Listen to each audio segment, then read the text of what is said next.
Hello, welcome back to the Double Swing. We will be previewing Chengdu today. Joining us is Trav, and it's going to be a good time. But before we talk about all of that, we just quickly recap what happened last time. We were previewing ESL Pro League, joined by the great Richard Lewis. Not famed for his analysis, but actually surprisingly good. I thought, yeah, he had some really original takes, some spicier takes, and overall just picked very well. He came out of it with 4 points, two of his picks just scraping the points in MOUZ and Na'Vi, but then also Falcons making the grand final, much to his displeasure. Yumi, you picked the winner, Vitality, 3 points. I mean, if this was last season, we could be a bit, pissy with you, be like, oh, yeah, you picked Vitality and they won, so what? But this season, I guess it's a little more of an achievement than with myself. FaZe made a little run as an underdog, made a semi-final. That's nice, 2 points. But everything else, well, we don't have to talk about it. We do not have to talk about it. Watch the episode if you're curious as to how confident I was about my picks and how terribly they went. So yeah, let's get right into this one. Trav, you're joining us for the third time this year. No need to check the numbers. We knew that off the cuff. There was no hints on the screen that we might have had to restart this recording. But yeah, glad to have you on again. Not sure how well you've done in the past, but I've got a feeling you've been quite successful seeing as you keep coming back. Well, maybe, mate, maybe. Yeah, I think I've done pretty okay.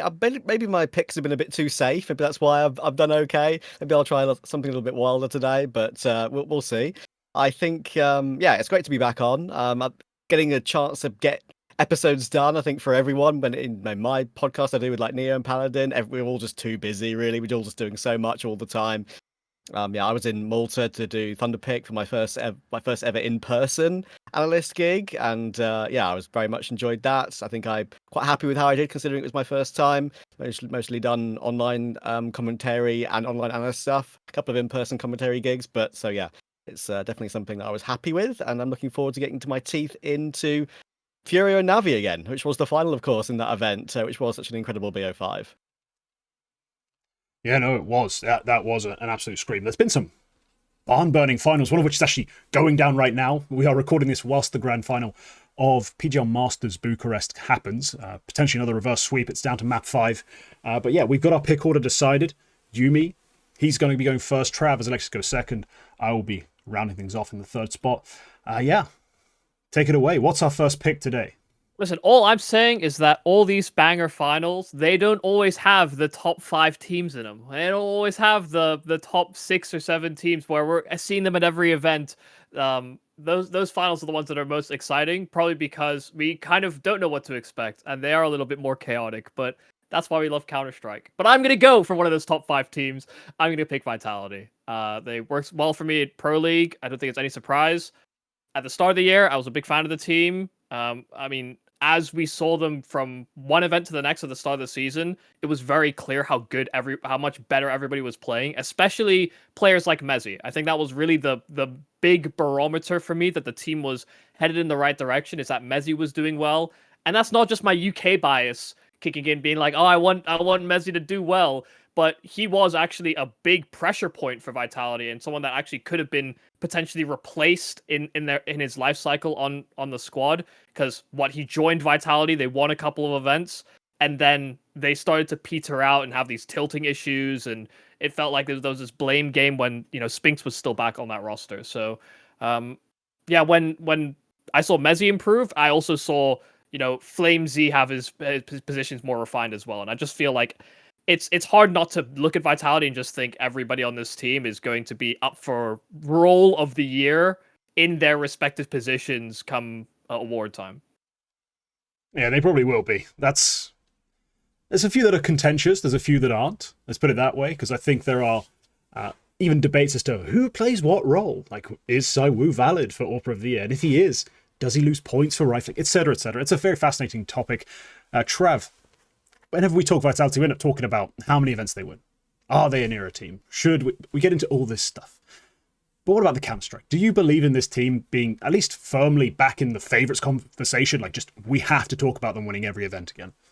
I actually think yes in that one, because I still, from when I watch Vitality, even though they've had their shaky period this year, they haven't won every single event that we thought they might be able to.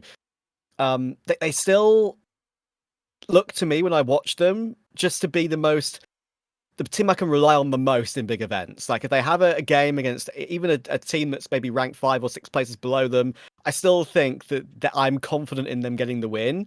Whereas every other team in like tier 1.5 and in tier 1, just I don't have confidence in them. There's a very select amount of team which I just feel, okay, they're going to be in playoffs. No worries here. They're going to be in playoffs. They're going to make a deep run. They're probably going to be a trophy contender.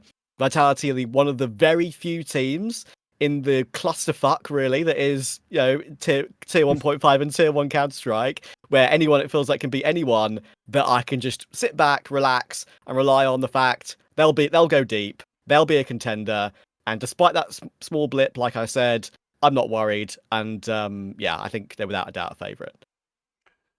Yeah, I'm in a weird spot with Vitality because I keep trying to run the sort of gauntlet of debating that, they can still be as dominant as they were in the first part of the season. Just, they had to work themselves back into it. After all that hype, the momentum dies, the expected loss finally happens. They kind of have to reassess who they are and what their goals are and how much hunger and desire they need to have to continue competing. For a while, it took them, some time to just, I think, get the mindset right. Maybe they got a bit thrown off by who they were and who they had to be again. So, no, for me, Vitality, right back up there. They still have all these very dangerous pieces, a very fluid playstyle, just a lot of very difficult things to deal with. And so I'm going to keep calling them the number one favorite at every event. I think they're back to being the obvious number one pick, especially with, Mongolz, despite some really impressive results, never secreted, really set themselves in at number one. Teams like MOUZ just struggle to win. Spirit, their own set of problems in terms of just being a nightmare. And even though we do have a team like Furia who seem to be able to win a few events, we don't really see them dominating against teams like Vitality, against even like the Spirits, the MOUZs of the world. They're not necessarily guaranteed to be winning those games. A team who never seems like an underdog in any matchup is Vitality. It's the freest pick. It's the obvious number one pick. I mean, not going to call it boring, just going to call it sensible. Call it sensible. Yeah. I'd say to simplify it, it's just effectively that they just have the most stable floor of any team in the tier 1 right now. I'd say Furia, probably if you had to create a category like Dark Horse of the Year, Furia would be the Dark Horse. Like that's kind of been their brand even when they were full Brazilian. But even with this Molodoi Yakindar move, yeah, they can punch up and maybe they can finally get their hands on some trophies, but it is only when there is an absence of these upper echelon teams. They effectively are like a tier 1 gatekeeper. Like if we're going to look at 3D Max as like the 1.5 tier 2 gatekeeper, Furia are that for me now.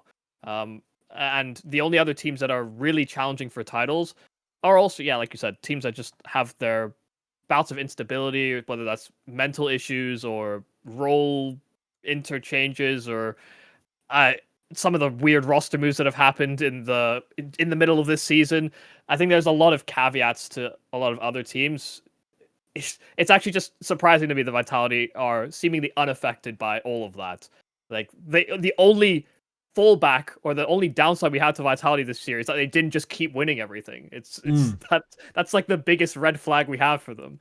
And sometimes it makes you wonder, like, even though every single YouTuber and every single talent member and broadcast analyst, like, they've watched them down to the ground, it still makes you wonder, what is the 2 or 3% we're missing that really makes Vitality have that high enough floor to almost make it feel like you can sit back and relax and not worry about them in big events, and they can always go deep.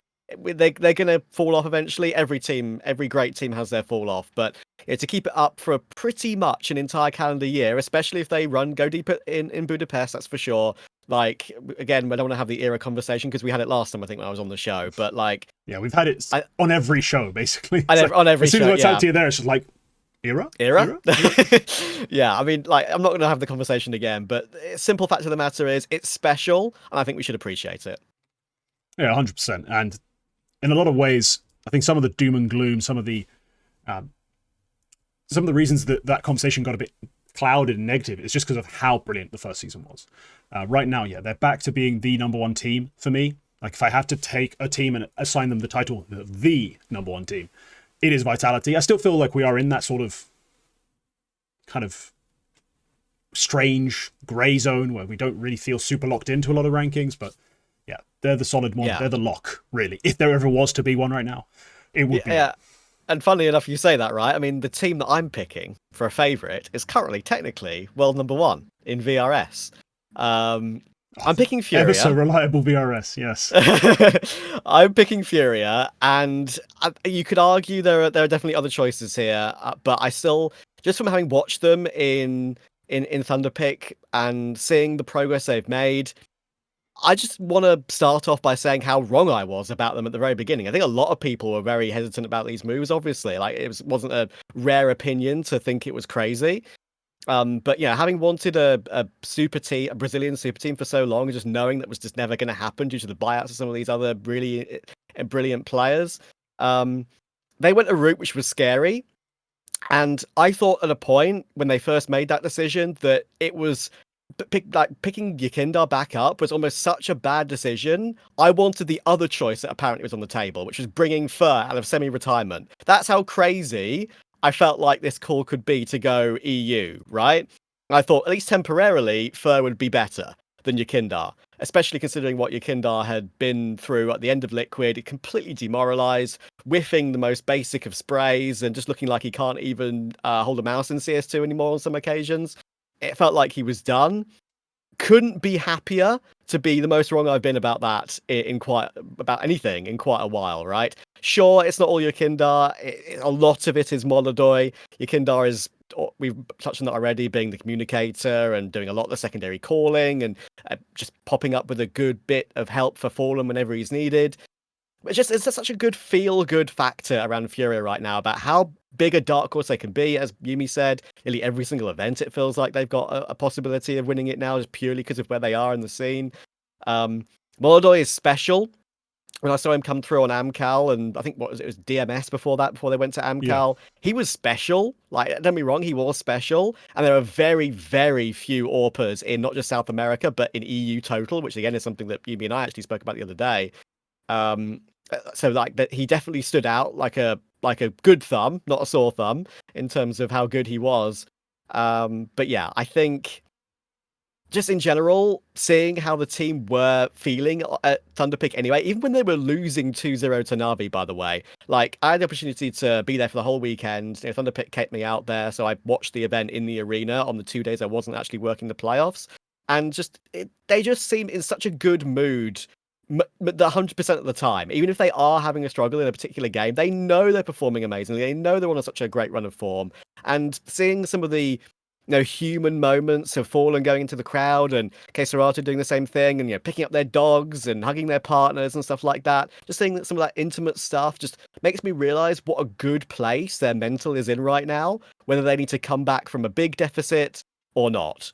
And the fact they're able to make a BO5 reverse sweep happen just shows to me that they're in a brilliant place and they are a serious contender for Chengdu.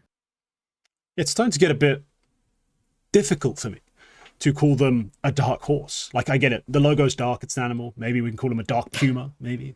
But still, it's just more the idea that they are this outside threat to win things rather than just, well, they are amongst maybe our 3 favorites that we still have left, like true favorites. Because when you go down the list, a lot of people just immediately, we can pick out flaws. We can say this is wrong with that team. This is why this team will never win. This is why that team's never going to win. But Furia, we've seen them win lesser events. We see them consistently play great CS. And the last time they played in a playoff and lost, it was to our number 1 pick. So I think they're just amongst the strong favorites right now.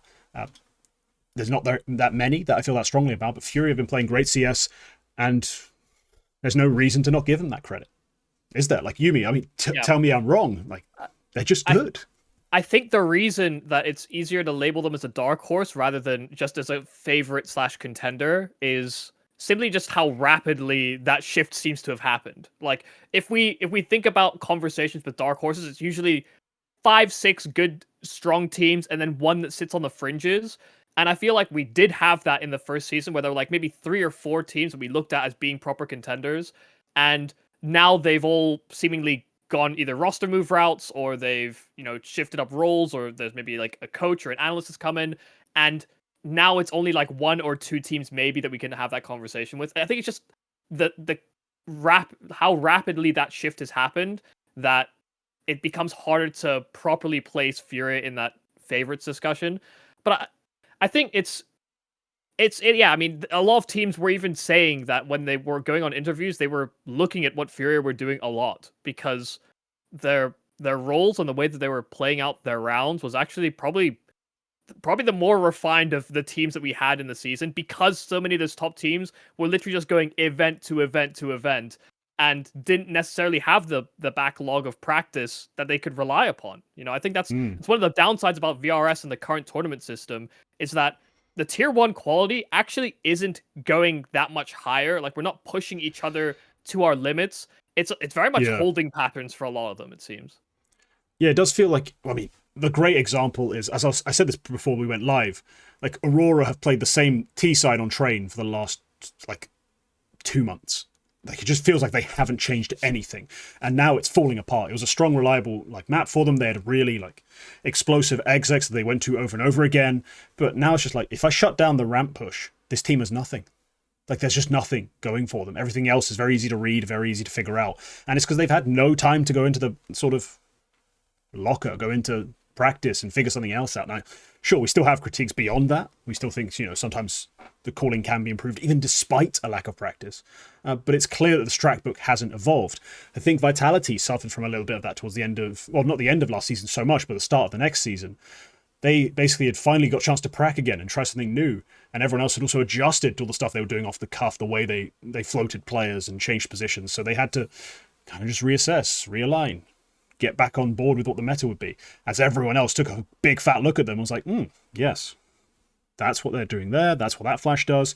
So Furia, they've become the new target, I guess, in that sense, for a good reason.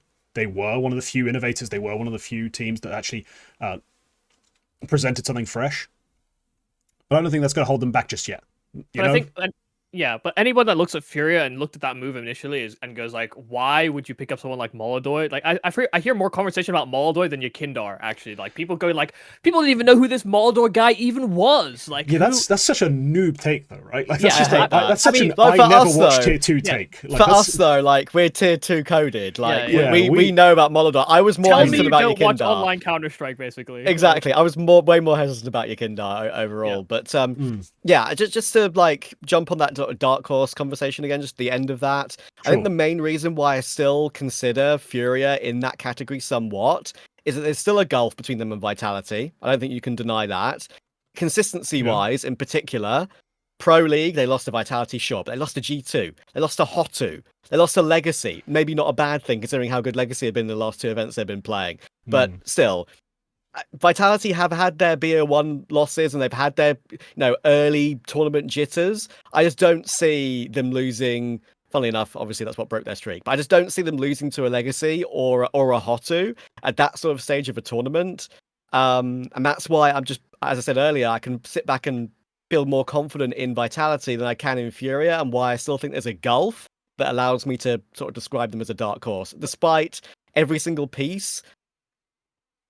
Me being very, very happy with those pieces right now. I mean, even Fallen, when he picks up the secondary AWP, he's still one of the best AWPer in Brazil, it feels like. Like, it's actually just it's so funny to watch it play out sometimes. Like, NQZ exists and Sadzin is okay, but who else do you have now?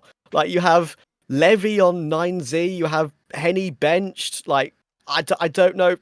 We had the AWPer conversation before. There's just no one left in South America. And when Fallen picks it up on the secondary and plays B, which he so often does on Mirage, and gets like a 3k hold, it feels like it's 2016 again. Like, it almost got a nostalgia feel-good factor about it. I think that gives Furia a really nice extra level to them, alongside a slight revitalization of Yuri being so good in the clutch, especially at Thunderpick. Yeah, I would definitely say Furia are like a very pendulum-y team. Like, every one of their pieces can have like very, very strong maps, or like effectively feast or famine, but that's where you are hoping that other pieces compensate. But just to finish my point about what I was saying about Molodoy, is that, like, listen, everybody had more doubts about Molodoy than they did Yakindar, but also, even if Molodoy didn't work, like, this guy was this, like, one of the 2 AWPing prospects within EU that people were actually looking at very seriously. If it didn't work, they would just try and sell him, and they'd probably still be able to get at least what they paid for him, if not a little bit more on top. The people looked at it from like a very, Furia need to win here and now, but Furia were at panic stations. They were losing a lot of their internal stock in Brazil and South America. and they need to make something happen. And they've been in that position before. Remember, they've even brought in Junior, for God's sakes, back in 2022 with Quesarado and Yuri still on that team. They had fucking Junior. So I appreciate that they went that route and took that risk, even with one that sort of hedged two options, because there was a lot of teams that desperately needed an AWPer, and Furia were just quicker to jump that gun ahead of all those roster moves. It was Molodoy or Grix, right? Which was the main conversation at the time. Yeah. Those were the only exciting AWPers at the time, really. When, so you watch tier 2, you watch tier 3. You're me, you watch occasionally tier 4. Like, you can really dig. There's always an AWPer somewhere getting hyped to you. Right now, by the way, spoilers in case any of you who CBA are interested, it's Cashlid. I'm getting a lot of Cashlid chatter. And then we're still trying to figure out what the hell is good in Denmark. But those two felt like locks. It was like everyone who needs an AWPer in tier 1 should be trying to get one of them. And in that sense, it's always the easiest position to take a risk on is the AWP, just because there's so few sure things anywhere. You might as well take that leap. Take a tier 2 talent and just see if he works. And the credit I really give Furia with Molodoy isn't so much that they signed the right player, it's that they signed him, understood who he was, and slowly integrated him. Like, they really did translate his playstyle nicely. They used him in the right ways. And now he's just good. And that's fantastic. Yeah, and it's not just, I think there's an extra factor that a lot of people just don't tend to talk about, maybe because it's obvious, but I like to mention it. For Molodoy, he's not just dealt with moving to this team, he's dealt as a young player with international travel, the stresses and strains of learning to play in a team of completely 4 different new players, completely different system, and there's only a very select few players who burst into the scene and don't have a little bit of time to get used to that international travel lifestyle and the constant event to event, boot camp to boot camp sort of living. Donk is one of them. Molodoy is the other. Who else have we really had recently that just has adapted at the click of a finger? I mean, there's maybe 1 or 2 I'm forgetting, but I think he really is up there. Yeah, there's a few less notable examples in terms of smaller teams. Tanir wasn't exactly a world traveler with Gun 5. He came into Heroic, no problem, just started banging everyone out. But no, it is a hard thing to do. And it does take an incredible amount of, well, firstly, talent, but also mental resilience to just put up with that. So yeah, a lot of credit goes to them. The extra tiredness that comes with it all is something you can't allow for, right? So yeah, someone tell me his stimulant stack. Like that's got to be something special. The pro CS player stimulant stack must be insane. But yeah, for me, we're going into my pick. I have back-to-back picks, and I've decided, you know what? Yes, I am behind in the leaderboards, but that doesn't mean I'm going to start being safe and start going with teams that I can rely on. Instead, I'm going to double down on my own BS. I'm going to pick 2 teams that I've picked before out of sheer stubbornness, and the first one's going to be the most sensible. I'm going to start with the more sensible. I'm going to pick FaZe as an underdog. That was my one proper scoring pick from EPL, and I'm picking them for the same reasons I picked them at EPL. They probably have somehow underrated, somehow the most underrated but also overpowered rifle duo in the scene right now, which everyone seemed to ignore when the Twist signing was discussed. I mean, we don't even have to get into specifics of the rifle balance and how it recreated that ROPS Twist sort of, at least aggression dynamic that they had before when they were uber successful. More importantly, they just have on form 2 of the best riflers in the world, and no one else can brag that they can match them. Like, very few teams can. Falcons can, even though they have some role clashes, some issues to get around. Spirit can. They're their own problem. FaZe just have these 2 players who have played these styles with this style of player before, if you know what I mean. Like, Frozen has been a closer this year behind some aggressive players. Twist has been that sort of middleman with a hyper-passive closer in ROPS before on this FaZe team with Karrigan leading. And with Elige gone, their roster settled, I think this is the best time to start massively buying stock. I mean, I was already buying it whilst they were playing with Rain as a stand-in and things still weren't stable. But this team is about to be surprisingly good. I think shockingly good. And the fact that they are currently, for this event, they're the 10th seed. I mean, in the rankings, they sit between, 10 to 12, roughly, depending on the day, depending on how VRS is feeling. They might go down a few, up a few, depending on how the decay works out and who's winning what. But this is the right time to be buying FaZe stock. They are about to be a problem again, despite the fact that no one likes anything they've done, despite the fact that everyone's anti-Jacob. People didn't want to see Brokey back again. We wanted Simple on this team. And how the hell's Twist going to work? I think it's fine. I think this is actually going to be the unforeseen problem of the season is this FaZe Clan roster. They're going to eliminate your favorite team. I'm sorry, someone out there. Your favorite team's going to get knocked out by this FaZe Clan in a quarterfinal, just like they did at EPL, and I'm going to be there for it. Okay. The immediate knee-jerk reaction is always going to be, but what do you think about Jacob? Because I always feel like I'm on a contrarian's angle sometimes, where I hear all the vitriol about, oh, well, Rain wouldn't have lost that duel, and Jacob sucks. But when you put into context that it's CAC, that was like what they played 2 weeks of practice with Jacob, where they couldn't play with Jacob for the next 2 weeks because they were EPL. Like, if we're really looking at it from that lens, I actually understand why, those aren't his positions. Like, if we're going to have Jacob on the team, like he was a rifle that was set up to be successful. FaZe just don't play that way. So that is my knee-jerk reaction, is that like I watch Jacob's POV and I think his decision making is so logical, and sometimes his aim lets him down slightly. But is he a problem? Should he be replaced? I don't have him as a problem. I don't know about Trav. We'll get to you in a sec. For me, just to defend my pick here quickly, Jacob is a kid brought into a really weird scenario with an aggressive amount of pressure on him. Not just like, oh, some attention. We're talking like everyone is watching this team specifically because they're fan favorites. You're coming in basically to replace everyone's favorite player for like strange sort of parental fatherly issues. Like everyone's got this like sort of dad relationship with Rain where he never says anything, yet they know he's a great guy. Like it's this weird sort of energy that I always find amusing to watch. Everyone's going to be hating you. Like his DMs must be the most poisonous, most toxic thing you've ever seen. And doesn't help the nature of his signing. So I think he's just been under insane amounts of pressure and scrutiny and has yet to get any stability out of his team. They've just taken a decent break between events. This will be his breakout one. I don't think he'll be that high rated. I think he's just going to be doing some hard entry work, a bit of pack work, trading, getting things done. Calling it here, level 1.07. And guess what? That'll be more than enough when he's got two of the best trading and closing riflers behind him in the entire scene.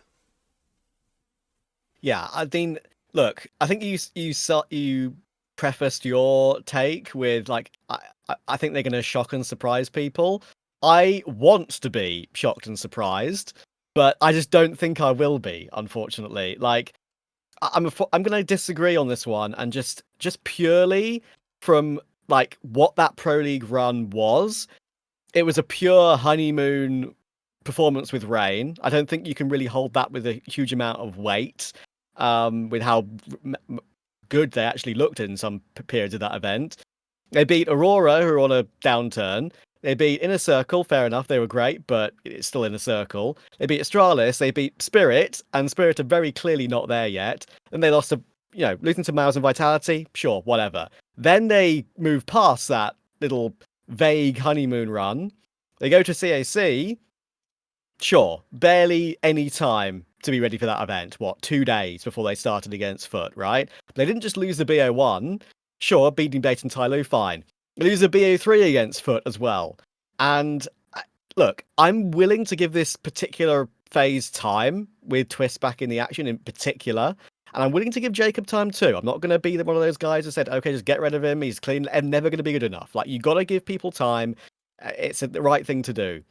But I think Chengdu will be too early for them, which is why they tend to peak for majors as it is. I think they'll do okay at the major, might sneak into playoffs. That's the FaZe move. That is the FaZe coded result at majors. Somehow, no matter what form they're on, they make major playoffs. I think Chengdu will be an event too early, which is why I came into this podcast looking at my favorites and underdogs and thinking, I don't really want to touch FaZe.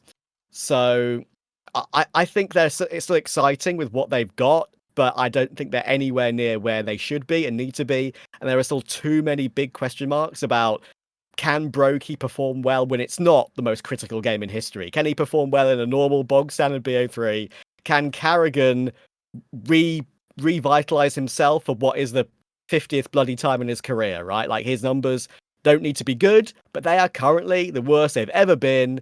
And I think his calling, as Yumi often points out on this show, from memory, I think, is something that is still a big question mark and It's doesn't whack. doesn't get as much criticism as perhaps maybe he should get because he's Carrigan. So I'm not convinced yet. That was all Alicia's fault.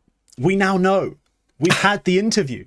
It's been confirmed. Do we? It was all Alicia's fault. It was all Alicia's fault. That's what the PR said, not the player, the propaganda in the interview. But just to touch on the honeymoon run of Pro League, lest we forget, that honeymoon run was a 0.85 rated rain.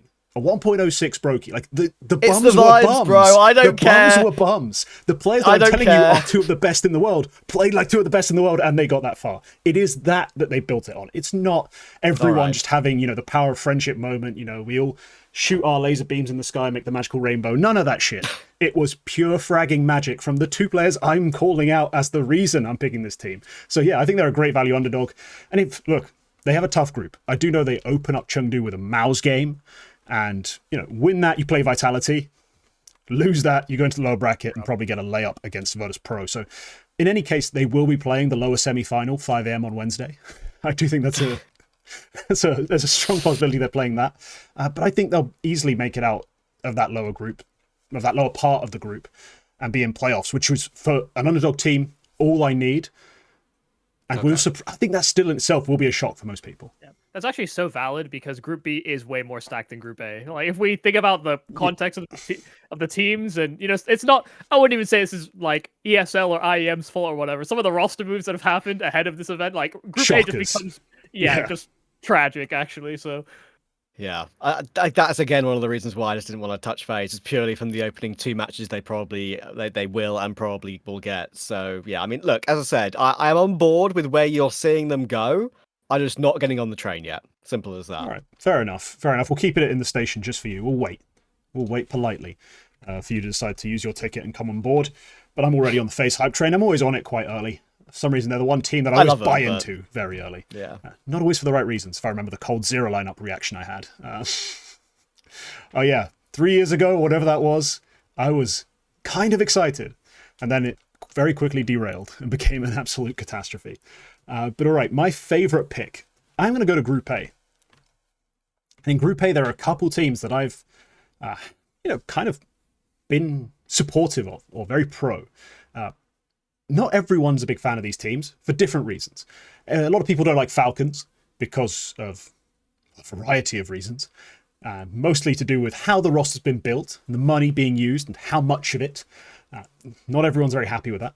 And then the other team that I have been advocating for a lot recently is Spirit. And people don't like Spirit because of Chopper. There's not many other reasons. But it's mostly people don't like Chopper. There's a Zhui in that roster as well that doesn't. Yeah, there's this new sort of neo hipster movement, like guys who wear those little round glasses and weird hats that don't cover your ears, who are like, actually Zontix over Zhui. Those hipsters. Listen, man. I think that's the right call, dude. I don't care. I'd take it today. Yes, it would be a very different flavor of mid in terms of the rifling in that spot, but I do agree with at least some of the points those people make. But I'm actually going to go with Falcons here because I didn't get to pick them last time. They were a team I'd considered for my picks in Pro League, just because of this magical thing called firepower. It solves a lot of problems. Problems like, I don't really see how much control my coach has. I don't really think my IGL is calling that great a game. I oftentimes actually think the IGL is using himself pretty poorly on this team. Like I see Kixan leaving himself in trading spots, closing spots, when I need him to die for Nico. I need him, to die for Kioske. I need him to be creating space. But even with all of that aside, like all the little doubts, all the little problems I could have with the way the team plays, firepower just solves everything, man. It just solves Jeremy everything. Clarkson. Power! It's power! Power is the way. Power is the way. And look, over the course of this season, they've not exactly played a lot of events. They, like many teams, skipped stuff. But they've been finishing top at everything that wasn't Cologne. Cologne was the big disappointment that I think turned a lot of people off from this team. But otherwise, it's been, top 4 at EWC, top 4 at Fisher, second at Pro League. And man, the players you want to look good have looked fantastic in that period. Mongolz back on some of his top form, like statistically, some of the best play he's had in his career. NiKo still an incredible rifler, finding ways to open rounds, close rounds, even just get involved in the mid round. Just been fantastic. And KyosK, brute forcing a lot of the time. He's being asked to do some very difficult things, just running out into bomb sites, into areas, just take really hard duels, snap to heads if you can. If you can't, you are just dead. Like, you need to be instantly getting those kills. The flashbangs aren't there. There's no teammate taking attention. It's just you versus the world. But he's been managing more often than not. And so this team has just been firing their way out of difficult situation after difficult situation. For me, they are they're a weird team where it's like, I only have Vitality as a true favorite, but they're just in a pack behind them where I'm like, I don't want to call them a dark horse. I think they're clearly not in the dark somewhere. They're not just like creeping up the inside, in 5th or 6th place. They're right there, but there are a few shortcomings. They're just not quite as good. Just not quite as good. They're still a favorite. They're still expected to make deep runs. Just not quite as polished, not quite as well-rounded as the only #1 team. I find it so hard to argue against Falcons because I can't not acknowledge that they have like 3 of some of the best players in the world on the roster. They genuinely all play very high caliber, very aggressive, explosive. Like, it's all that same nomenclature that we attributed to old G2. I mean, it's the same reason that NiKo and Mongolz on G2 was so compelling. And then when you saw more pieces like MOUZ coming in, you're just like, wow, they just have so much firepower. Yeah. But how many times am I going to watch a NiKo roster and just go, wow, they have good firepower? Like, there has to be more to it than this. It's a recent problem. Let's be real. Prior to Mongolz and MOUZ on G2, we've spent more time watching NiKo rosters with, post-phase Rain, sure, when Rain was good. Like, we had like 5 years, especially on G2 as well, where I'm like, bro's carrying Amanek to major finals. Yep. Like, he's not been... It's to recharacterize. He's had this recent period where there's been some high firepower rosters. Yes. My point essentially is though that like there are no other good points about these rosters when we're talking about them. We only always look at them through the lens of they are good at firepower. Like I don't look at them and see good executes. I don't look at them and see good defaulting. I don't see good trading all the time either. I consistently poor util usage. Just to throw it out there, yes, fuck you, Snacks. Poor util usage as well. It's not just Snacks though. It's no problem. It's like yeah, that was one of my big problems with the Snacks era. Was everyone they just misuse util all the time, and no one talked about it. But we watched this Kingston led roster. We watched Snappy before it, and you see like how good these teams can be before these firepower merchants come in, and then all that team cohesion is just gone. Like, I just get so frustrated watching the Falcons because I see it. You want to just build like an all-star team that just hits the hardest. But there's more to Counter-Strike than that. There's a reason teams like Vitality can be successful. There's a reason that Furia can get their hands on a trophy before the Falcons can this season. I look at like teams and all I want to see is good team play and firepower. Why can it not be both on the Falcons? You're just asking for too much, man. That's for too much. It's insane to me. Like that's why people want Zonic gone. Like if Zonic is going to be on this team and they're not going to play any brand of tactical Counter-Strike, there's no team cohesion, there's no passion, there's no chemistry. Then get him gone. There is no passion, there is no aggression, there is no mindset. Look, it's so frustrating. Yumi, I do have to agree with something you've basically touched on there. As many owners of yachts and supercars will tell you, no amount of money can buy you chemistry. Especially between people, humans. So in that sense, yeah, you may have a valid critique. Trav, Falcons have been a fascinating team to follow. I mean, always slightly different conversations being had. Back before they had KyosK, we were talking about how that team was looking. Then KyosK comes along, how's that going to work? Now, what do we think of this team? Like, does the firepower demon just carry them through? Where do you land on the Falcons right now? I still think they're they have to be a serious contender, right? Just from where they've placed in the recent events, they're clearly working their way at a slow trajectory upwards. I think. I still think Kyosuke's got a long way to go. That's the one player, having watched him so much on Spirit Academy, that I've really kept a close eye on. You can't deny that he's playing fine. And I think a lot of people, purely because he came from Spirit Academy like Donk did, I think expecting him to be that guy, expecting him to be another Donk. And it's a thing that has annoyed me from many people, from many casual fans. Like, oh, like, this is the new Donk, dude. Like, so they're going to be fine. No, he's a very different type of player, always has been, even though his numbers in Tier 2 were disgustingly good. And it was never going to, with how he was going to play in this Falcons, it was never going to translate from an Academy team to this. You've got a Nico on the team. You've got a MOUZ on the team. It's not going to be the same. And sure, people might still want more from him, which I understand.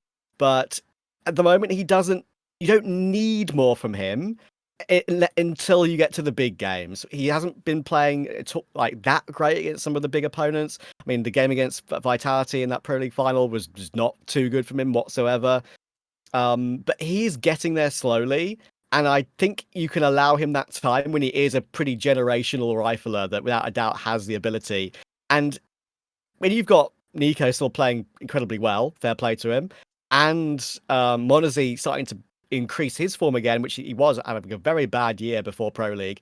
Pro League was a revitalization for him. That you can allow that time. Falcons don't work in time. They don't work in time when it comes to roster moves. They don't work in time when it comes to how to play an afterplant correctly. That's two things they do pretty badly. But they're probably going to change it soon, and they're going to make Nico the in-game leader. That's the next move that everyone's going to say, oh, one more roster move. It's probably going to happen, right? It's Falcons after all. But right now, I think they're okay.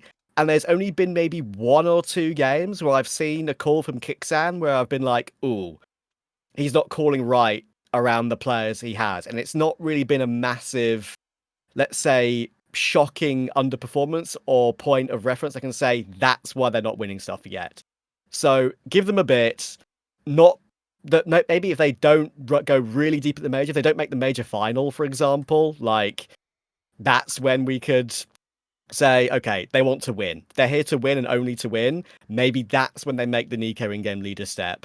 But for now, keep it until 2026, see what you've got. And I think things are only progressing upwards at the moment. It's just whether it's quick enough upwards for everyone involved with Falcons at the moment.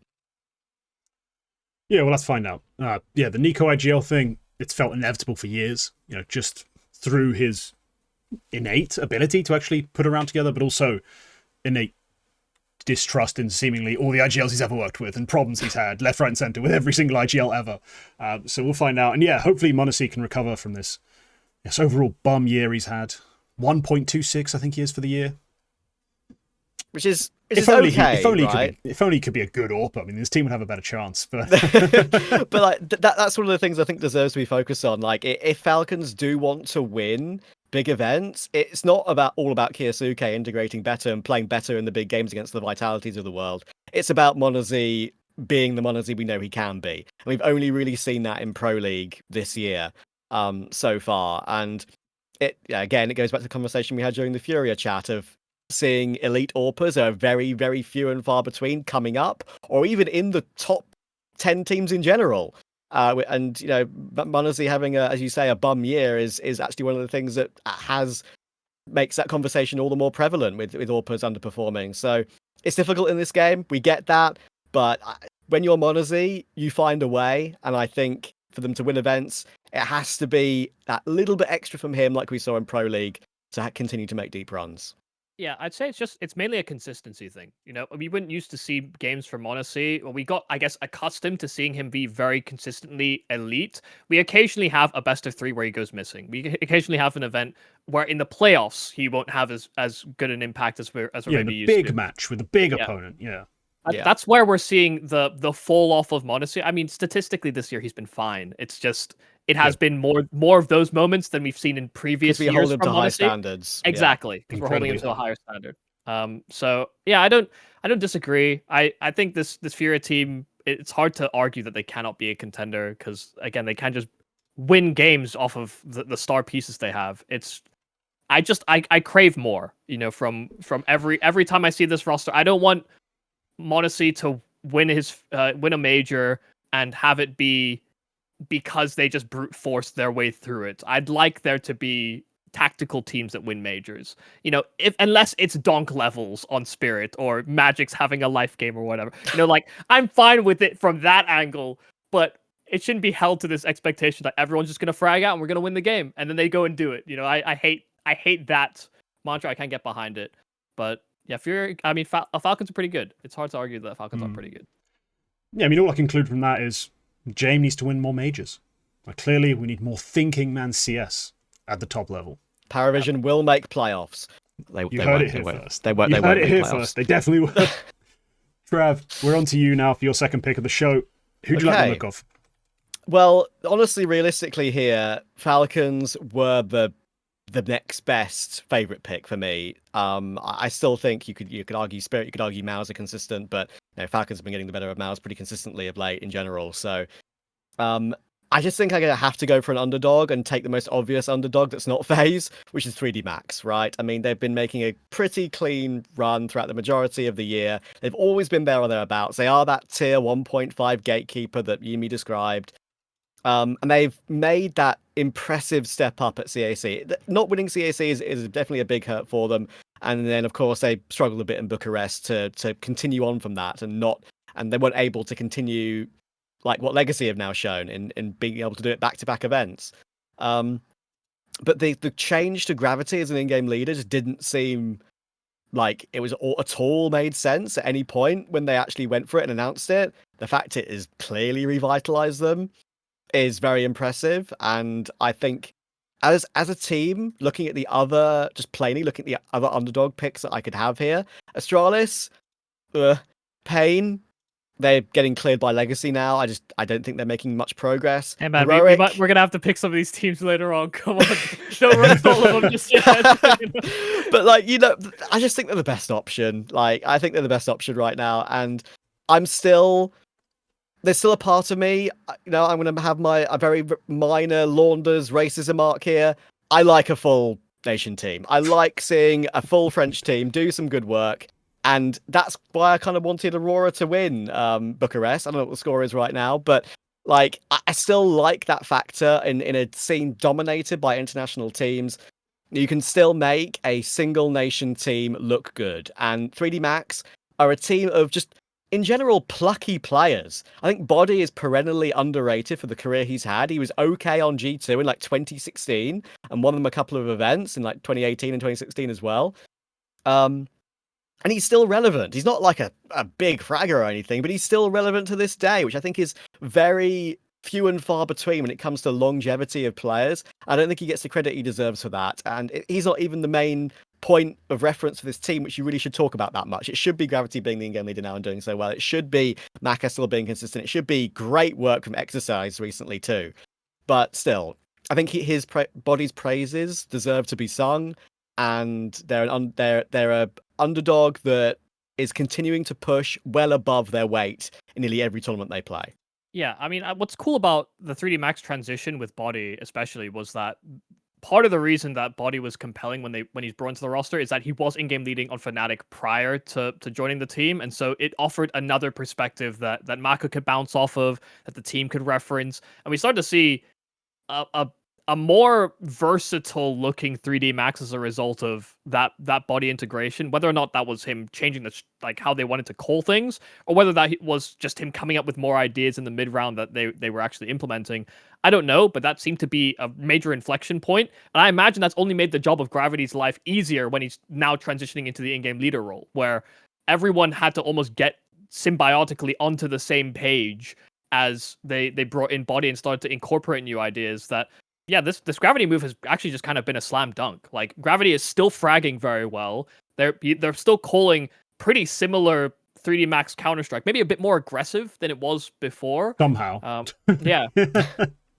Somehow they found an extra, they turned the knob and it's like, oh, it goes to 11. Okay, sick, we'll try it. But there's a few less boosts and a few less, cheeky moves they try to get those picks. They're playing more like pack aggression than I think they used to. And it's just nice. I agree. It is nice to see another national team do well. I'd also like to clarify that that's not a reason hope that Aurora win Bucharest. Legacy are full Brazilian. I know. But I just want the Xantares Arca finally winning a trophy. That's the main reason. It's not just the fact that it's Aurora. But well, currently they may be choking that final. They may be choking. Oh, They're for down God's sake, 10-8. it's 10-7, 10-8. Oh God, oh well. Yeah, I just want to quickly add on to about 3D Max. Like, there's no way I'm as confident in them as I am in like if we just use the respective tiers for a second, like. I'm not as confident in 3D Max beating tier 1.5 as I am Vitality against, their rivals, right? It's not that big of a gulf. They're only a gatekeeper 3D Max, and that was proved in Bucharest losing to Bait and FlyQuest, right? I mean, losing to FlyQuest is definitely a little bit egregious, but they had a good event overall in general, and maybe Az is doing some decent stuff with them. So still, I think they're going to bounce back. They had a little bit of a break, of course. It's not a huge break, but it's enough just to have a mental reset after that run of two events in a row, and especially going deep in CAC, going deep in a tournament prior to the next week you go into another tournament. That not every team can deal with that easily. Only the best in the world can deal with the mental struggles of traveling to another event immediately and also performing well there. And 3D Max, that's new to 3D Max in a way, like going deep in an event and having to go straight into another one, even though it was like 5 or 6 days. But still, that's a new thing they've had to deal with. They couldn't deal with it. That's a learning experience. They'll be back in Chengdu. I think they make playoffs, but not much more. I'd like that to happen. For me, I'm not rooting for 3D Max just on the basis of general nationalism. It's just more very specific nationalism. This is the last remaining real vestige of French CS. Vitality's French, yes, kind of, in the same way that the best club in a given country is that country's club, but realistically it's just an international all-star team. In football, it's not really the same. This is the only French team that's properly French, and they play like it, because historically French sports teams have been famous for their ability to be the best in the world, or challenge really strong opposition and play fantastically, then also lose to absolutely everyone. 3D Max have proven that time and time again. They've taken wins against G2, Na'Vi, Liquid. They've played games really close against some of the other even higher up contenders. The teams they never beat, but they've played them really close. They've also had losses to Virtus Pro, Gamer Legion. At this event, you said it, FlyQuest, Bait, and Astralis, back to back to back. They've had some embarrassing Swiss stage exits this year that just showcase this team. Does not they have a bad flaw? They have no flaw. There isn't a flaw. They can go lower than you ever imagined. Then go back-to-back losses against Game Legion Virtus Pro. That should not have been possible for a team that's banged on the door to be top 10. To lose those games back-to-back should have been impossible. And they managed it. And that's a part of their magic. That's a part of their beauty. The fact that they will just go and lose matches they have no right losing, but also win matches they seemingly have no right winning. So I'm going to be there every step of the way, watching them group up, barge in, make a mess, be rowdy, but also slip on a couple of bananas and embarrass themselves. That's 3D Max. That's the experience. It's a lot of fun. As a viewer, as a fan, it is a lot of fun. I do agree with you. Just to finish off 3D Max, but I do agree. I used to think their floor was really good. I used to think they had a really good, stable level in tier 1.5 that would keep them at events the whole year. It kind of has. But when they do lose to a FlyQuest, that elevator doesn't just go to lower ground floor. It goes to a floor that's not on the button list, right? So yeah, it is a bit scary. Need a special key for that one. You do, but they have all the keys. They have all the keys. They can go to the penthouse. They can go to sub basement 7 that doesn't exist in the void. Yumi, back-to-back picks now for you. Got a lot of teams to pick from, although the juicy ones seem to be disappearing quickly. So make your best pick. I think I'm just gonna lean in, and I mean, I know Trav was going to spoil it and be like, "Man, all these underdogs are kind of whack," but I have to just go with a team that at least I can kind of see the light at the end of the tunnel with. I'm gonna start with Heroic in the underdog category. Xfloud and Youngstar. Now, here's the thing. I looked at CAC, and I was very compelled by them at CAC. I thought it looked great. But they had Hades on the AWP, and Hades was actually kind of carrying them through a lot of the group stage into the playoff. Yeah. And then when they got to the playoff, Hades disappeared, as we have come to kind of characterize Hades, unfortunately. Good against most of the chaff, but up against the top 10, 15, just non-existent. Like it's not an AWPer at all. But I do think it has inspired and given them extra confidence coming to this Bucharest event. I think they dealt with a lot of the chaff via the riflers that you kind of want to see perform. You know, you had a good, I think, touched on Heroic before and said Nilo was kind of back, but this event actually did really put him back on the radar, I think, for high impact players, because I think there was a growing concern that he just wasn't going to have that same spark and magic that he was supposed to have when he first got signed to the Heroic roster and then didn't end up playing for like 9 months or 12 months or however long it was. So it's nice to see that he's had kind of a return to form coupled with xFloud. They're both hyper explosive riflers that as a pairing can effectively just win you games. And I have to just look at that and rely upon that and hope that Alcarin can provide some level of okayness on the AWP, because that seems to be the bane of this Sangal to Heroic core's existence, is always having just like an AWPer that is probably more a liability than an actual positive for the roster. Yeah, the AWPing question for Heroic has been, well, eternal, it seems. Because when it was Sunpius, is Sunpius good enough? Or does he bring something else to this team? Then after Sunpius, it's who the hell is even going to be the AWPer on this roster? Because it's Grix, and then it's not Grix, then the Alcarin Tanir thing happens. It was a nightmare.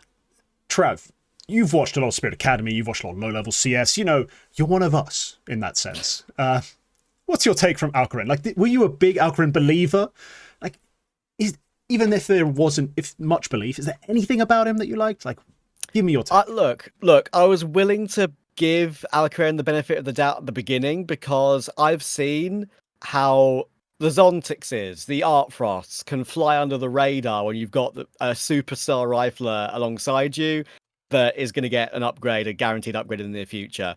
Zontix proved to many people when he got moved with Donk and Artfrost at the beginning anyway, that he was still a very important factor of how that team progressed. It wasn't all Donk, despite Donk being the main superstar. Zontix had his moments.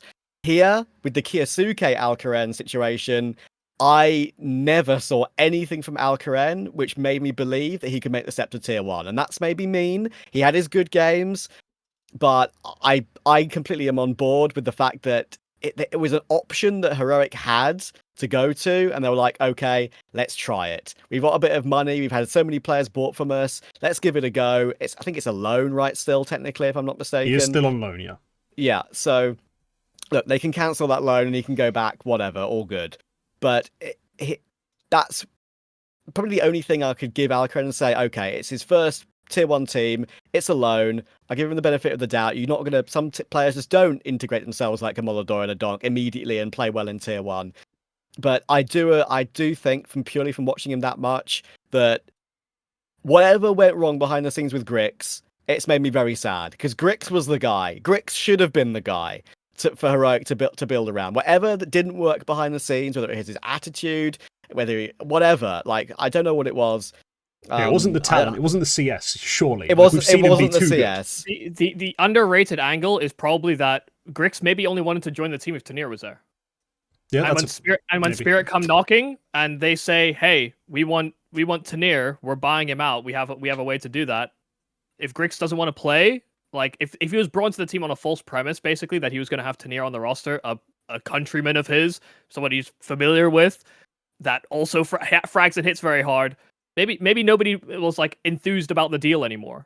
And maybe, Alcarin was probably the best solution that they had because he was on Spirit's Academy, and that was the pragmatic, probably lesser discussed sort of route. And you can get him on loan, right? Which is not a full committal to a signing. So yeah, exactly. I think that's a very, very good point. But it still saddens me because I still feel like Grix was the guy that could have taken her right to the next level. He might, even some of the very small amount of games I've seen from him on Big, he is completely going ham. So yeah, it's a shame. But yeah, I just to summarize it, I never thought Alcarin was really going to be that guy. Was there many other options at the time if you weren't going to keep Grix? No. So they had to try it. Yeah, no, that's fair. Look, for me, I've been rather excited about the Heroic run recently. And YouM3, honestly, when you started talking and I looked at your picks, like available, like who you could take, I was like, he's going Heroic, isn't he?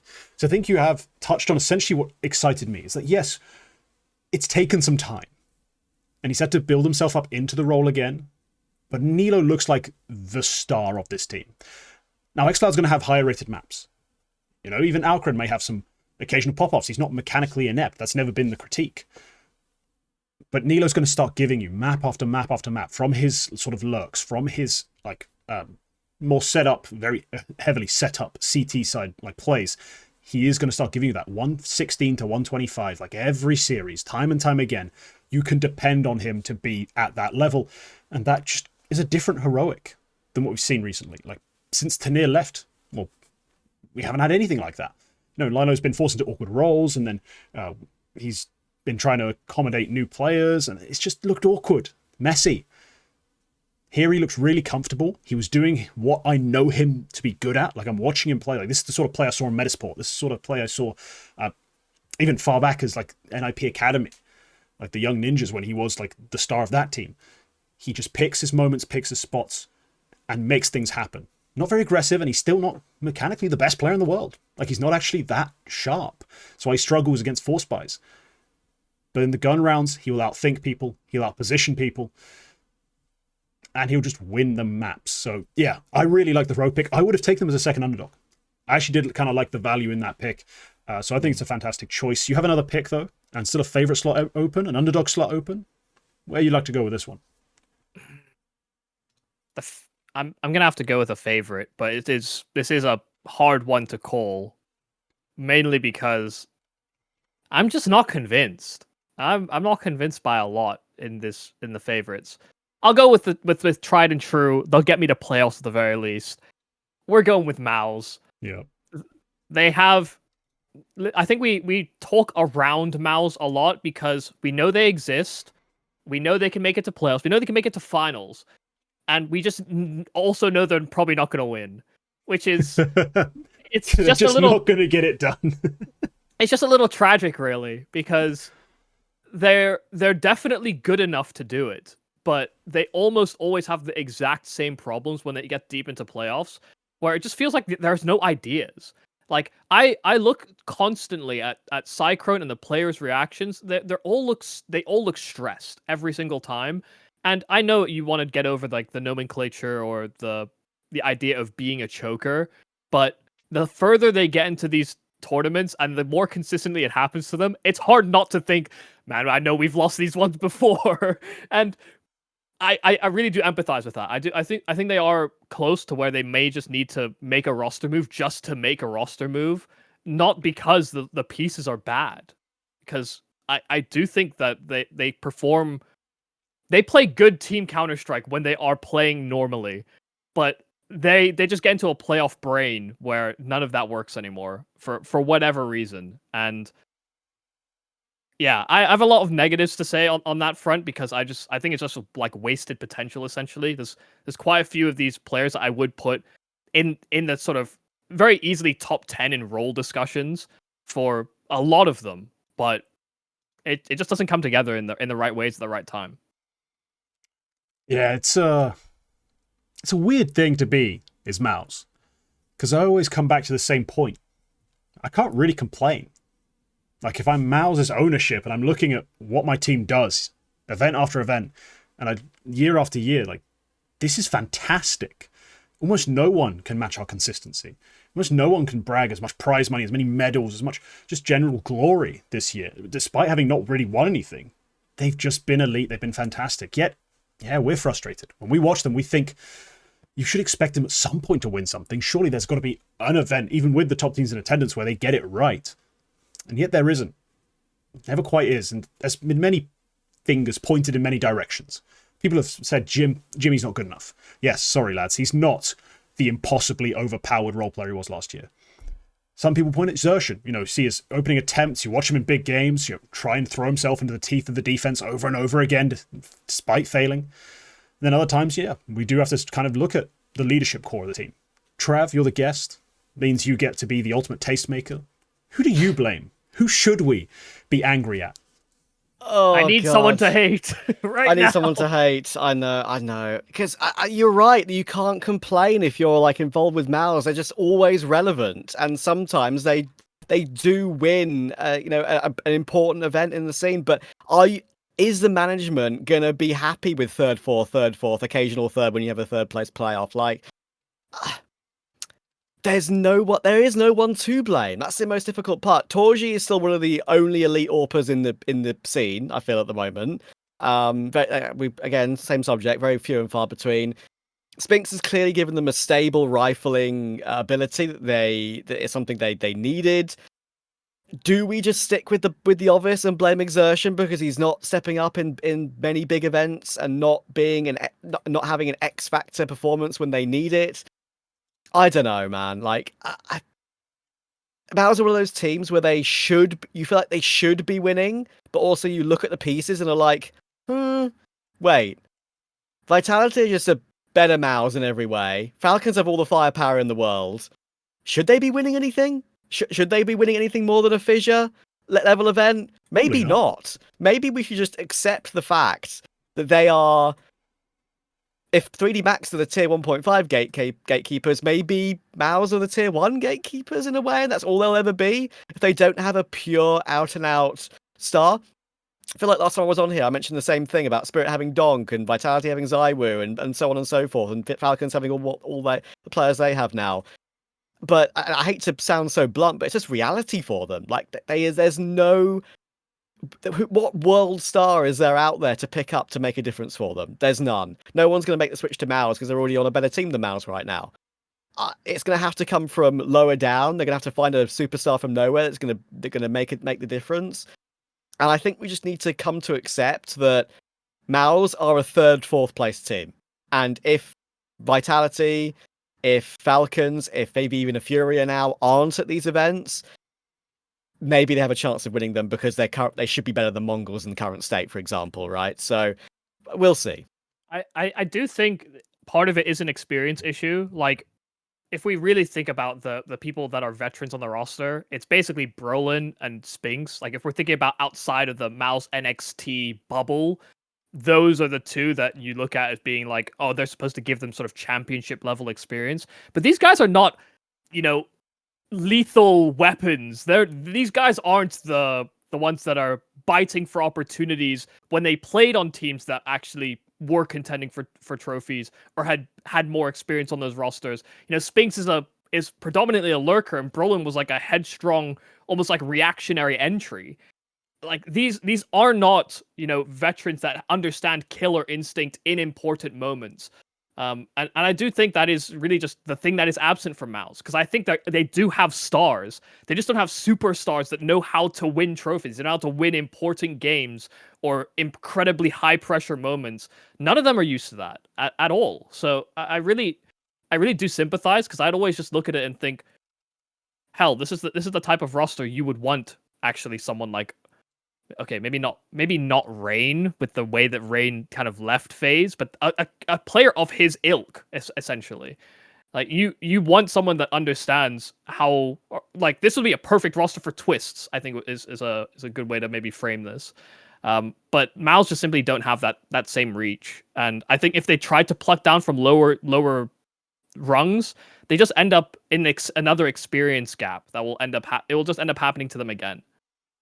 Maybe the solution is just wait. Just keep waiting.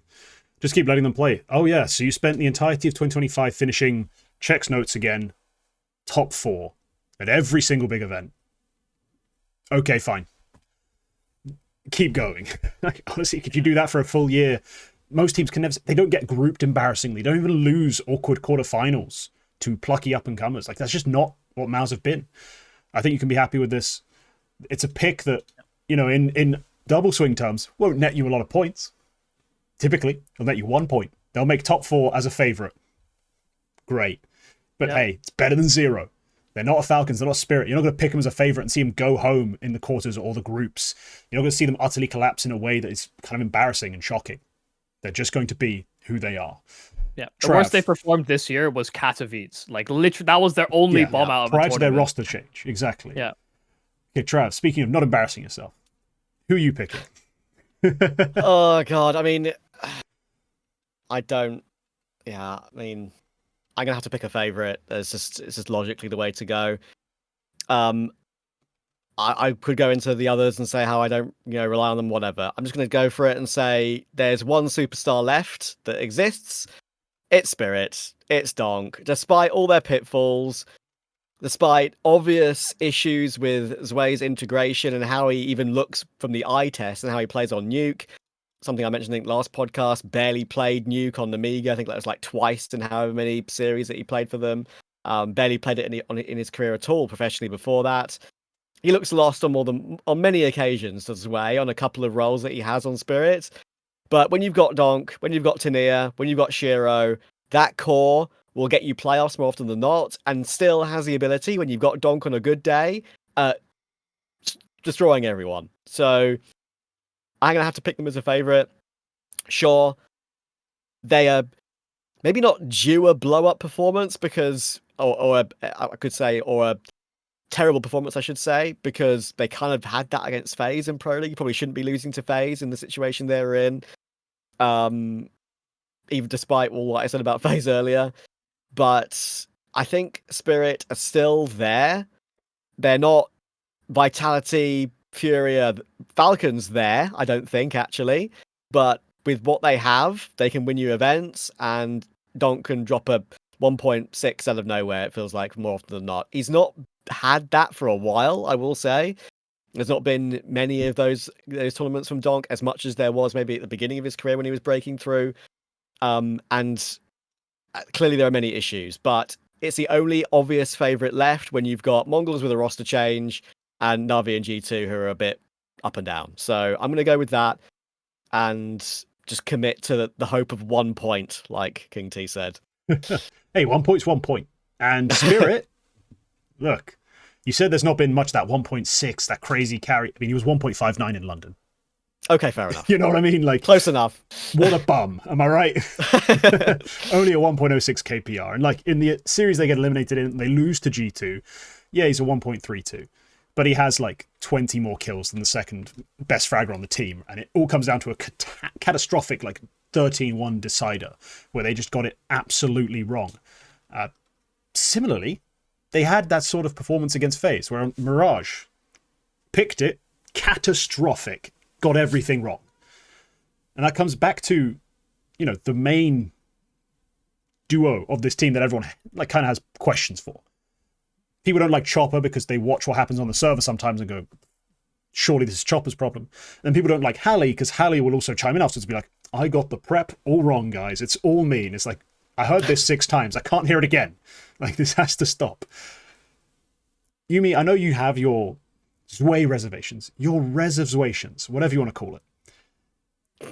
Do you think they can get past that anytime soon? Or is this going to be a case of he's 17, 18, we're going to have to wait forever for him to figure it out, maybe just make a roster move? Like, do you see a future for this team winning, especially like right now, like winning this event, winning the next, winning the major? Like, is that an option for them? Listen, what I always say is that where there's a will, there's a Zway, and eventually it should work. You'd hope.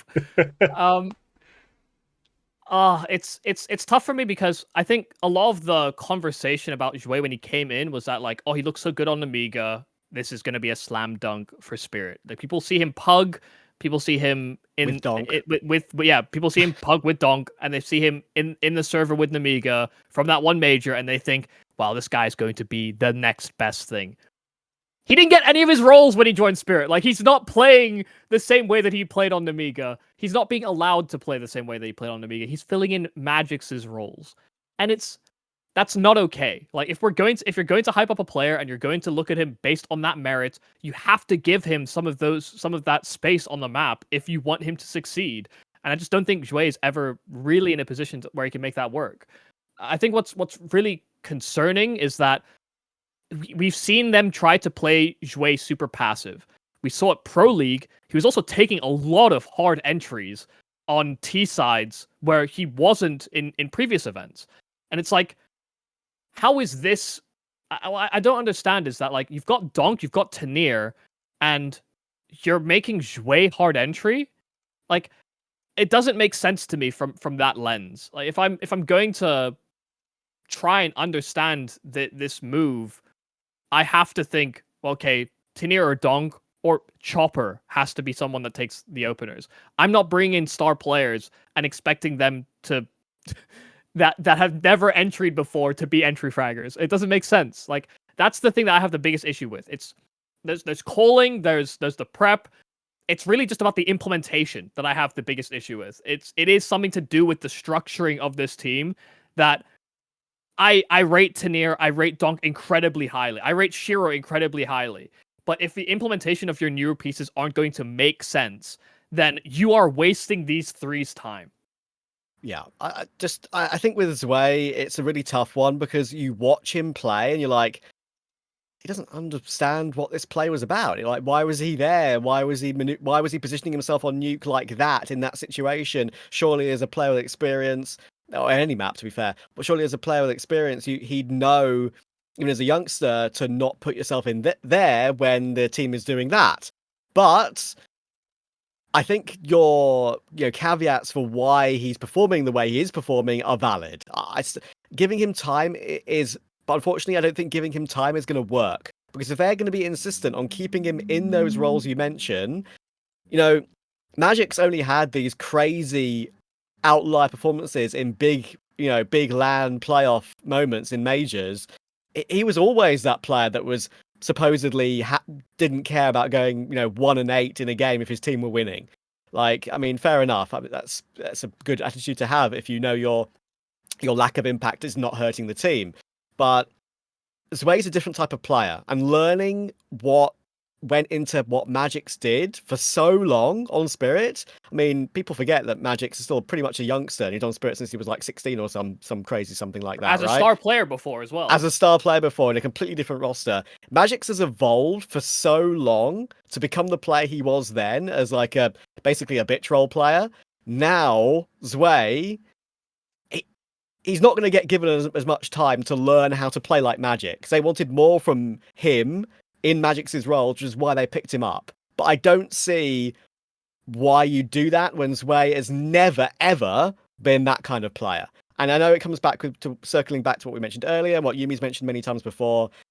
Zontix makes 10 times more sense as that kind of player than Zwei ever did. And it's weird. It's just weird. And I've had this conversation with some people privately before, and it always strikes them as very abnormal. But unironically, I would, if the objective is to have a passive player that can throw utility and occasionally come away with like an important kill or two, I would even take Kickert over Zwei in some of those roles. Okay. Right now, for experience and decision making, I would take Kickert, and that even pains take Magix, me mate. 100% I'd take Magix. But the thing is, it pains me to say those types of things, mainly because I see so many bozo dumb decisions that an experienced playmaker simply would not make. And I think that's mainly because they don't understand how they're supposed to even use Zwei. I feel like he's kind of come into this team as like an enigma where it's like, yeah, we want you to do Magix's roles, but we want more. We don't really understand what more is. And because we're not getting more, we're going to start moving you around a little bit. It just doesn't make sense to me. Like, the fit feels wrong, and I feel like Zwei is being targeted unnecessarily. Like, I don't even like hammering home this point, but he has not implemented well, but he is still a very good player that probably does deserve to grow on a roster, and probably could grow on Spirit were things different. But they just aren't right now. I just don't get it. Again, it's another frustrating one because they have good pieces. It just feels wrong. Yeah, so this is a classic case of the frustration isn't because they're bad. Yes. They're not going to be bad. They're just not going to be good enough. And that's Spirit, really. That's Spirit. That's why they've somehow made it all the way this far. Like, this is, as a team, won a major, won Colognes, won Katowice, has been fantastic for the last 2 years. But every time we come back to them, it's like, because they didn't do what Vitality did, we're furious. Yeah. And when the Tanir signing happens, for me, that's it. We should be approaching it. I don't know when it starts, because apparently it wasn't a Pro League when I predicted it would start. But it's got to happen. It just has to happen. And if it never happens, I may go crazy. In some sort of Lovecraftian way, I might start summoning demons. I might go totally batshit if somehow this doesn't work. 'Cause if this doesn't work, what is real? And I think I said it to you as well. It's like it either works at Pro League or it works in time for the major. Like it was one of those two for me, where surely they figure it out by the time the major rolls around. I still hold my reservations for events in the middle, but it just annoys me as well because there's so much like hype around a lot of players. Like fans will always pick and choose favorites that go like, oh my god, yeah, Jouet, he's my king. My Namiga goat has finally landed on Spirit. And then Jouet's had like 1 or 2 maps or series where he's actually been like unbelievable for Spirit. He's actually put up like crazy good numbers, and they always go, "What about today, huh? Jouet had a fat, this take has aged like milk." No, it's actually still aged very, very well. He has not. I don't know, man. When he beat down Hotu, I was like, Yumi's going to regret his words now. You wanted who? Mr. Body Shots over this? Oh, yeah, it's so delightful. Ridiculous. It's so ridiculous. Like, he is a good player. I'm not saying he's not a good player. He's just not, he's not there today. Yeah. No, I understand all the reservations. I made a joke of it all, but I understand. I fully understand the Counter-Strike reasons why Zwei might be the wrong player. But it's way more funny to make fun of you. So I'll keep doing it. And yeah, look, I really thought Spirit would be already on track here, already a terrifying juggernaut, just because of how much I love Tanir's game, and I got overexcited in groups of Pro League, made a whole video about it. I was very excited about how they were looking, how they were playing, and the exact things I said would manifest were manifesting. And then they played the worst. Went crazy. Yeah, basically, yeah. And then the worst T side of Mirage I've ever witnessed happen. And I was like, never mind. It's still Spirit. It's still Spirit. Like to watch it back. So I watched it back from 2 different ways. I watched it back on Strat, like not Strat base, not sponsored, not yet. Watched it back. How they lost the second round, and then from that point capitulated. I was just like, I can't even blame Hallie entirely. Like as much as I try to always deflect from Chopper, I'm like, he just lost the plot from that point onwards. Just all the screws came out. Like the car just fell to pieces on the road. And they're just left there holding the steering wheel. Just, huh? Listen, what I will say is that we had some awful T sides at this Bucharest. So if we're gonna put them up against each other, yeah, no. Bucharest had some dreadful. Bucharest is now finished. Okay, as we've been recording, Aurora have won. Zentaris as a LAN MVP. Brilliant. Maui immediately, and it took me 30 seconds because I was typing a response to her. He's taking the piss. He's trolling because he called it a tier 1 win. And I was like, I know you've called it that just to piss people off because the highest ranked team at this event are maybe 9th. Like, I know you're just trolling, but you see what I mean? The best ranked team at that event was ranked 9th at Bucharest. The fact that there were dreadful T-sides, not that big a deal, right? Yeah. But when I watch a tier 1 team at a tier 1 event, a big event, a real event, and they play that shit, that's when bricks get thrown, right? That's when, that's when the slurs come out. Like that's the point where things get heated. God. The fact that Aurora sometimes have a bad T-side is nothing new. Do you believe there is a genuine option away from the Chopper Hallie partnership? Because lots of people have been calling for Chopper's head for a while. There's only one, like, not even necessarily free agent, I would say, but there's only one player that calls a bit more like a weird, different style, like tier 1.5. Yumi might be thinking of someone. I think I'm on a completely different wavelength. I have so many. I know who I think both of you are thinking of. Who do you think I'm thinking? Because I hear about it all the fucking time from my own fan base. It's Lear, isn't it? It's actually not Lear. Oh, I was going to go. I was going to go completely a bit. I was even going to go even more rogue than that. I was going to say Shalfie because he's been nowhere. Crazy. I was going to. He is an absolute madman. Don't get me wrong. Yes. Like, I think he's a bit, kooky, not just in game but also out of game. In terms of his attitude, but not bad things, just is that kind of guy. But he just calls a style, even in mixed teams, and even on 9 Pandas, which is like, I think this would work better for Spirits players than what Chopper tries to do. It's so weird and strange. Anyone who's watched a Shelfie game might get what I mean. Anyone who hasn't might be thinking, what the fuck are you talking about? But it's almost strange about how I think that would fit better stylistically for Spirits players. If you think back to the Result Dealer Des era 9 Pandas, I think that's roughly where my mind will go back to for Shalfie in terms of positive viewings. I can see where the hope comes from. In the same way that I see why everyone believes in Lear.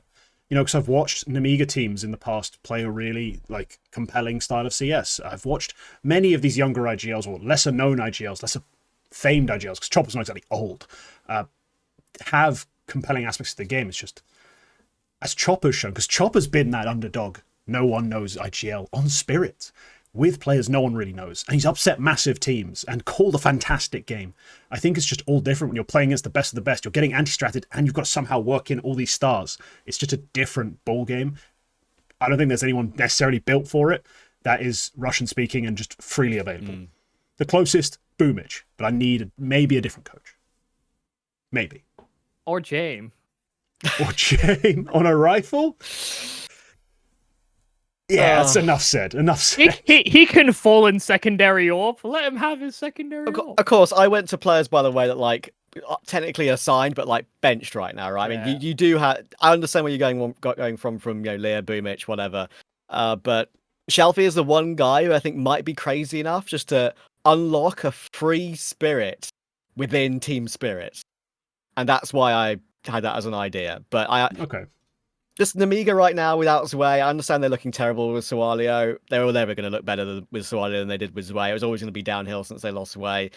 I think, you know, they need someone really badly to change that. I don't think Leah, even if he gets that, has made a big enough difference for me to make me think he can go on towards Spirit. So Fair enough. That's Maybe kind of it's my that's my counter to everyone. Like everyone who comes into any chat on any live stream is like, "What do you think about Chopper?" And I'm always like, "I think Chopper executes his game plans fairly well.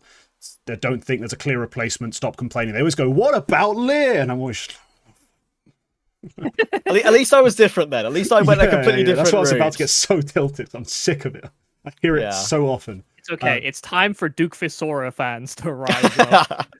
Hi. Yes. Hello. Me. Yes, Yes. yeah. Duke Visura. Yes. Yeah. Most famous for his name being awesome. But yes, let's get into my pick. I've got back-to-back picks again to round out my contributions to this episode, at least as far as the picks are concerned. And my second kind of devotee pick was going to be Spirit. They're a team, you know, I said last time I talked about them, I was all in.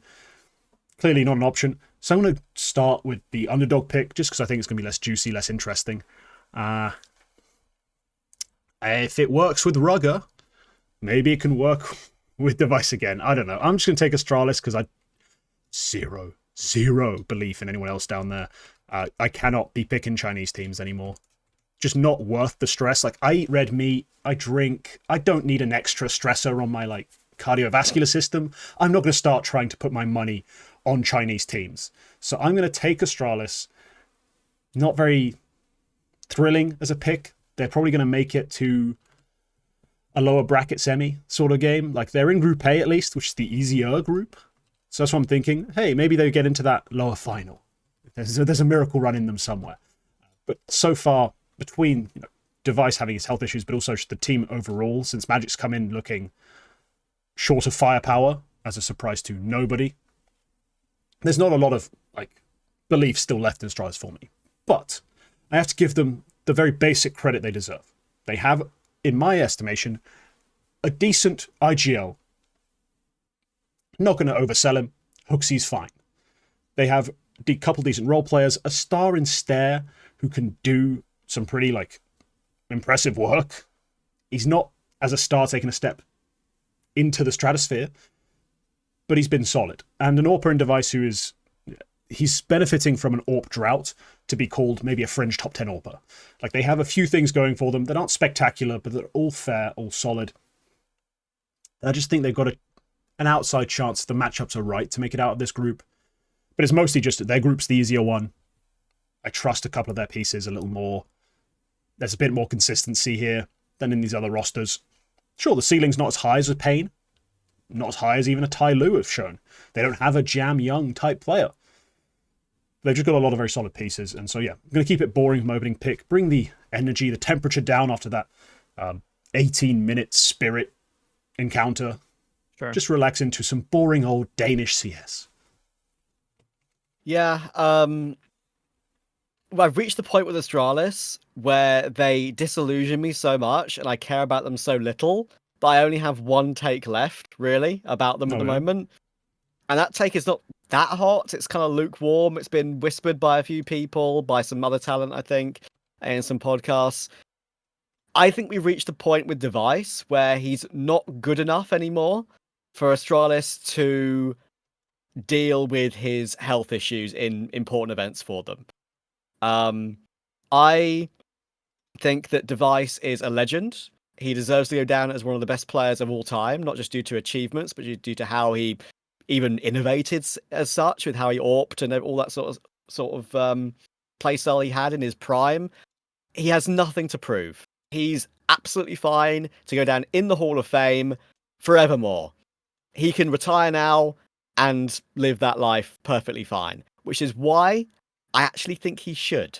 Purely for his own well-being, because these stomach issues apparently this was food poisoning, but we know these stomach issues pop up time and time and again with him. He missed a major due to one of them. I understand he's been a little bit better this year, but he's clearly just... I don't want to pin something on him which maybe isn't true, but just looking at how he is when he's around the team, is he looking happy? Is he looking well? I think having to cope with these issues that he has with his health, we know how it debilitated Get Right at the end of his career, which I feel like is a fair comparison, considering they're sort of not similar era players, but Device has been around for nearly as long as Get Right. Like,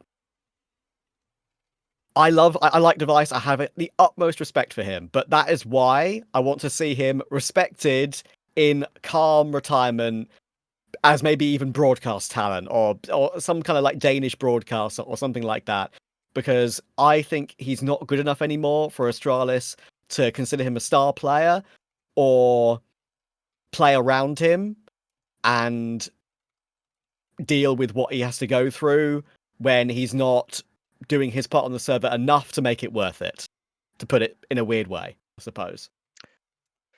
Yeah, I mean, it's kind of sad because I was actually riding high on Astralis for quite some time. As soon as Hooksy really even stood in for the roster, I thought it was a really good sign for this team. And he has turned the ship around completely. The fact that they've made the major, the fact that they've been able to make Stare a star, get something out of Yabby, get something out of Device as well, where it felt like a lot of these pieces were definitely losing their way, and maybe even losing their brand of Counter-Strike. I see where you're coming from, and I see where people are talking about the fact that Device maybe they should look at somebody else outside of Device. Yeah, you're not getting the most out of him, but you're just not getting a lot of other AWPers really at the moment. I know I've spoken to you directly about this, Trav. I put a tweet out recently about elite level AWPers. Like, Device isn't really in that conversation, but he's not far outside of it either. Enough for me to actually totally cut him off. But it is a lot to deal with. Like, whether or not people want to acknowledge it, mental, physical health, those are all very important things for an aggressive Counter-Strike calendar. I mean, if you even look at players like Favin, for example, he was very frequently ill or absent for big when they went traveling to events. Eventually, you just cannot make that work, and it's not sustainable because you'll put in all this time in practice, and then you get to officials, and it's all basically not all worthless, but most of it is with key pieces, and eventually that has to. Something has to give. I think the most recent example will be Senzu. This is more of on a mental angle. And it's like, listen, if you're a star player expected to put out output, there is a lot more stress you have to deal with. There's a lot more criticism you have to deal with. Device is someone that will be subject to a lot of that, partly because of some of the dramas that have actually happened to him over the past few years, actually. So I don't disagree, but it also is like, in a way, it's still kind of like it would be a disappointing finish to his career in a sense.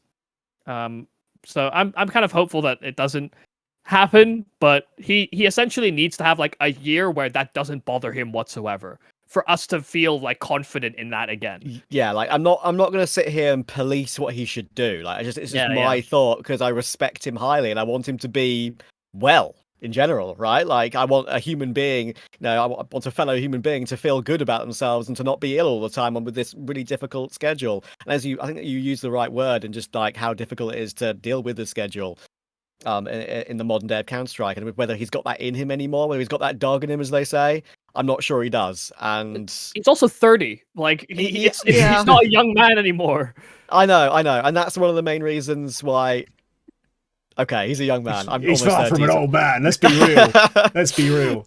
But when we start thinking about Counter-Strike players, we don't think like, oh yeah, 32, Star Warper. He can still make it work, you know?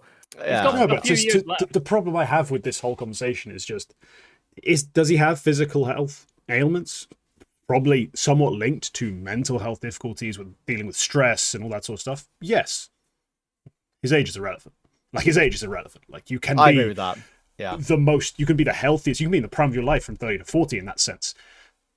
This shouldn't be related. Like, But to keep up on one of the highest reaction time necessary weapons in, you know, I would argue you do. the more I do my own sort of like experimentation with this, the more I think Launders might be right.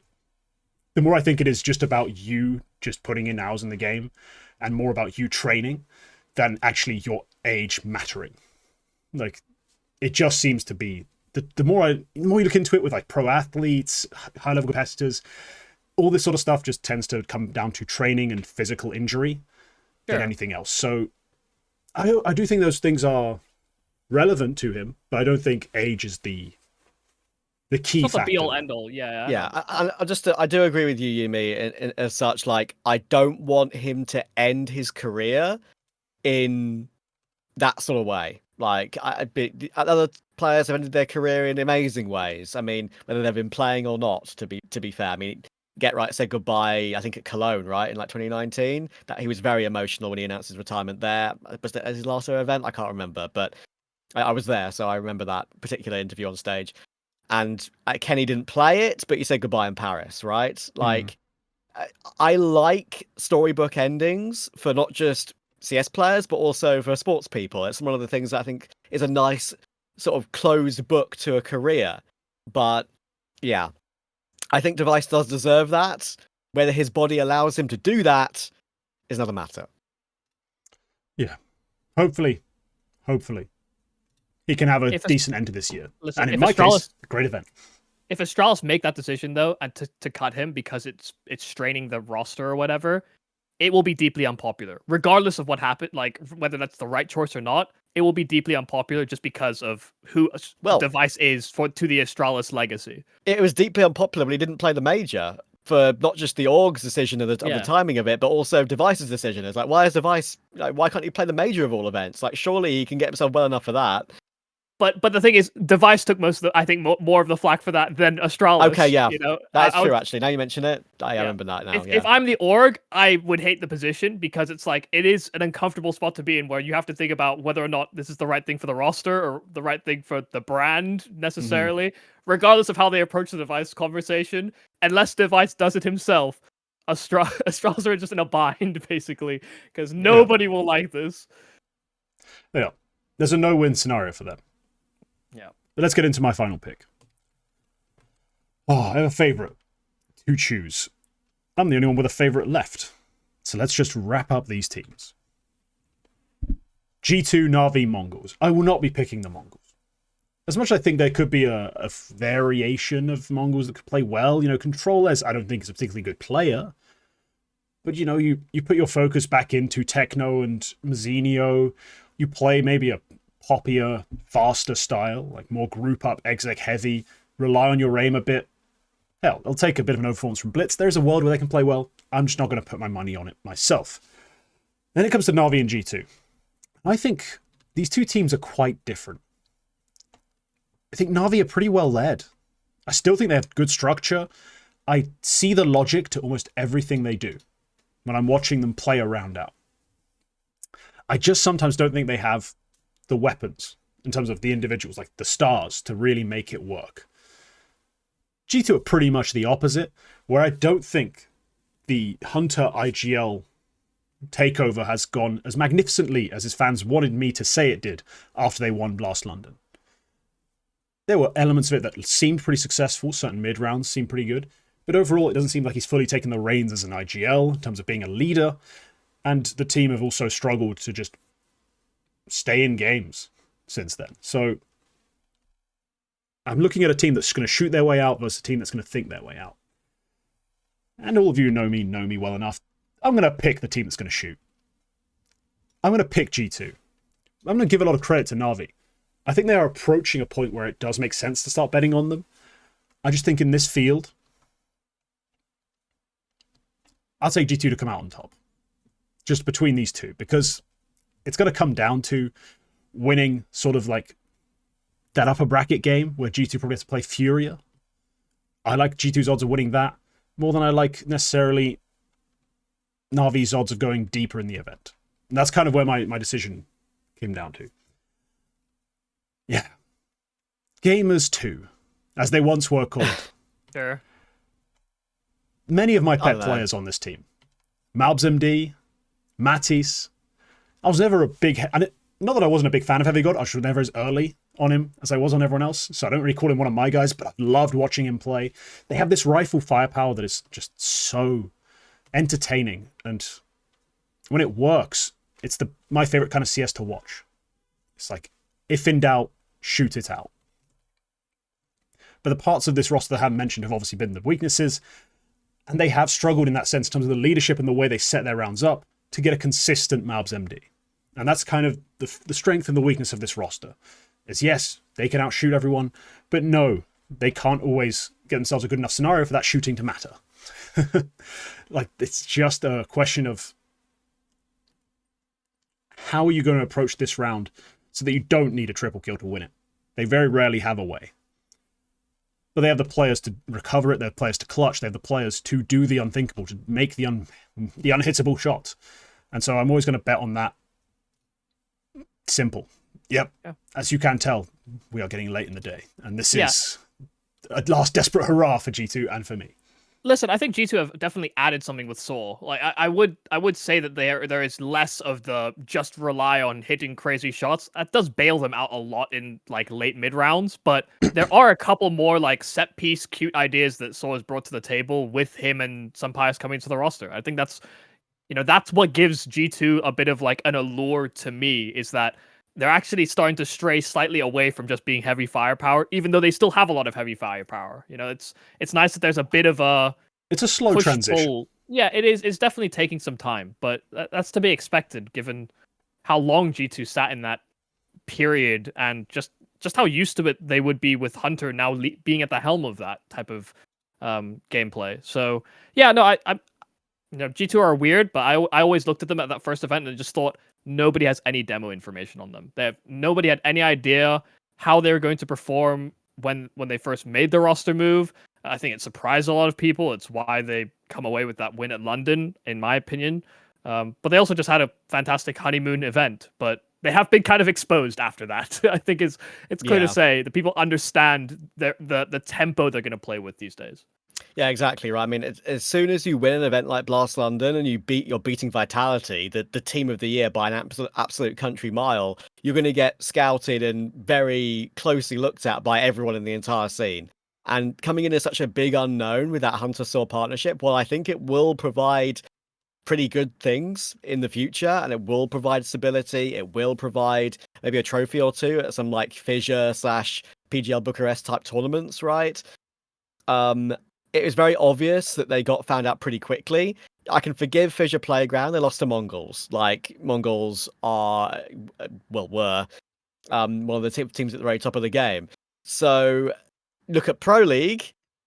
Sure, the losses were weird. Gentlemates, bait, but they still made the next stage. Then you lose to Spirit. Then you lose to Vitality. Then you lose to 3D Max. And that's when we get to a point of, okay, where's that firepower gone when you're losing to a team that supposedly is known for not having firepower and just being very good teamwork-based team, very good strat-based team in 3D Max? Considering your previous results, why can't you break through a team like 3D Max? That was an eye-opening result, even though 3D Max are very respectable at this level. And especially to lose it in 2 maps, 13-11, 13-6, just looking at it now especially, they completely disappeared. And it does worry me that Blast London, especially with how damn good Matish was as in general in one of his first big tier 1 events, and how good Heavy God was as an anchor, which is very unreliable, that is a bit fluky. And it pains me to say it. might be one of the biggest flukes of the year if they don't look consistent anymore for the rest of 2025. Consistent probably was never really an option. That's been my feeling. Like, never what I'd describe them as, but fluke maybe. But the problem I have is just the Blast London run. Like, flukes are tough to come by, but I feel like this team could come by it again. You know what I mean? Like, in terms of how they won, I could see them doing that again. So I don't feel like it's a fluke. It's just more that they are generally, at that point, relying on that sort of style of win that just, in future, they need to figure out. Like, Saw needs to be continually changing things, revising it, improving it, figuring out better ways to use everyone, more consistent ways. I don't want to see MOUZ running through smokes and banana 100 times a map. Like, that just cannot be a thing on your T side that consistently. Like, there needs to be more control, more thought, just a more measured approach. It needs to create a floor. Is it basically like it needs to create some kind of floor? We mentioned 3D Max's floor that could go through many floors, unfortunately. Saw and Hunter need to create some kind of a floor where if they're not playing, if their individuals aren't hitting, they can win with their B game. Right now, I wouldn't trust them to win with a B game at all. Yeah, that's about right. And, well, their B game's what they got until they won the London finals. And then, yeah, it's probably fair to call it their B game after that as well. They hit their A game once and won the entire event. That's why they're a good team to pick in my eyes. Like, you know, valid. You take them, if they hit their A game, they've won the entire damn thing. Otherwise, top 8, not unreasonable. This event is a 6-team playoff, right? So we are in the silly season, is what I call it. Like, yeah, you have to be top 6. Just strange, but I think they're a valid team to roll the dice on, especially this late in the day. Trav, we come back to you. You have one underdog left to pick. You've got, well, some of the most primo picks in the show's history. I mean, some truly iconic ones. Who do you like? I mean, I've got a pick with my heart here, and a pick with my head, and a pick that is like one that I would hate to ever go near. I could never bring myself ever to pick VP, so I'm not going to. I'm going to pick with my heart because I'm silly. And I think it's going to be fun compared to some of the other, maybe more sensible choices that I've made in previous appearances on the show. I'm picking Tyloo. Okay. I'm picking Tyloo for the fun of it because it's a home event. That's one of the main things that I'm considering. They might get a little bit of a home event buff. They might just have the shot. I think they're the kind of team that wouldn't have huge pressure on their shoulders in a way from it being a home event. I think it will just kind of make them enjoy it more. Maybe I'm just reading too much into how G is as a person. But I just basically I can't bring myself to pick Pain because they're still so inconsistent. I can't bring myself to pick VP or Envision. That's really all it is. I have to take Tyloo for my heart because I love the players. I think that they haven't made a change in what is quite a while now, right? I mean, they've had the same team for nearly a year, like 10 months or so. Yeah. Since Attacker joined. I think the stability they have with that rifling core of Jam Young, Mercury, and Mosaic, it's not gone well for them that great in CS Asia Championships. You could argue that was somewhat of a home event for them, and they kind of lost pretty comfortably to Fnatic and FaZe. But if they're hitting, I still think they have the ability to squeak into a playoff appearance, and that is the main goal for a team like this when you're playing a home event. You want to play in front of your crowd, you want to play in front of all the people that adore you, and their group, look, they've got Falcons first, and that is scary, but if they get Pain in the lower bracket, that's a massive 50-50 game for me, which is why it's kind of between that for me, between those two, and it kind of had to be, obviously, but They have an X factor that at the moment I don't see a team like Pain having. Even though you've got Davideus, DGT, they have not stepped up and really made a difference for Pain that I've seen recently. I feel like Tyloo can still have that in their locker if possible. And I think Pain might be the pick with my head, but I'm going with the Tyloo pick for my heart. The unfortunate truth is that Tyloo are just better than Linvision, and if either of them is going to succeed at this event, it is most people should wager that it would be Tyloo. Like they are a distance above Linvision, yet tactically they're behind to Linvision.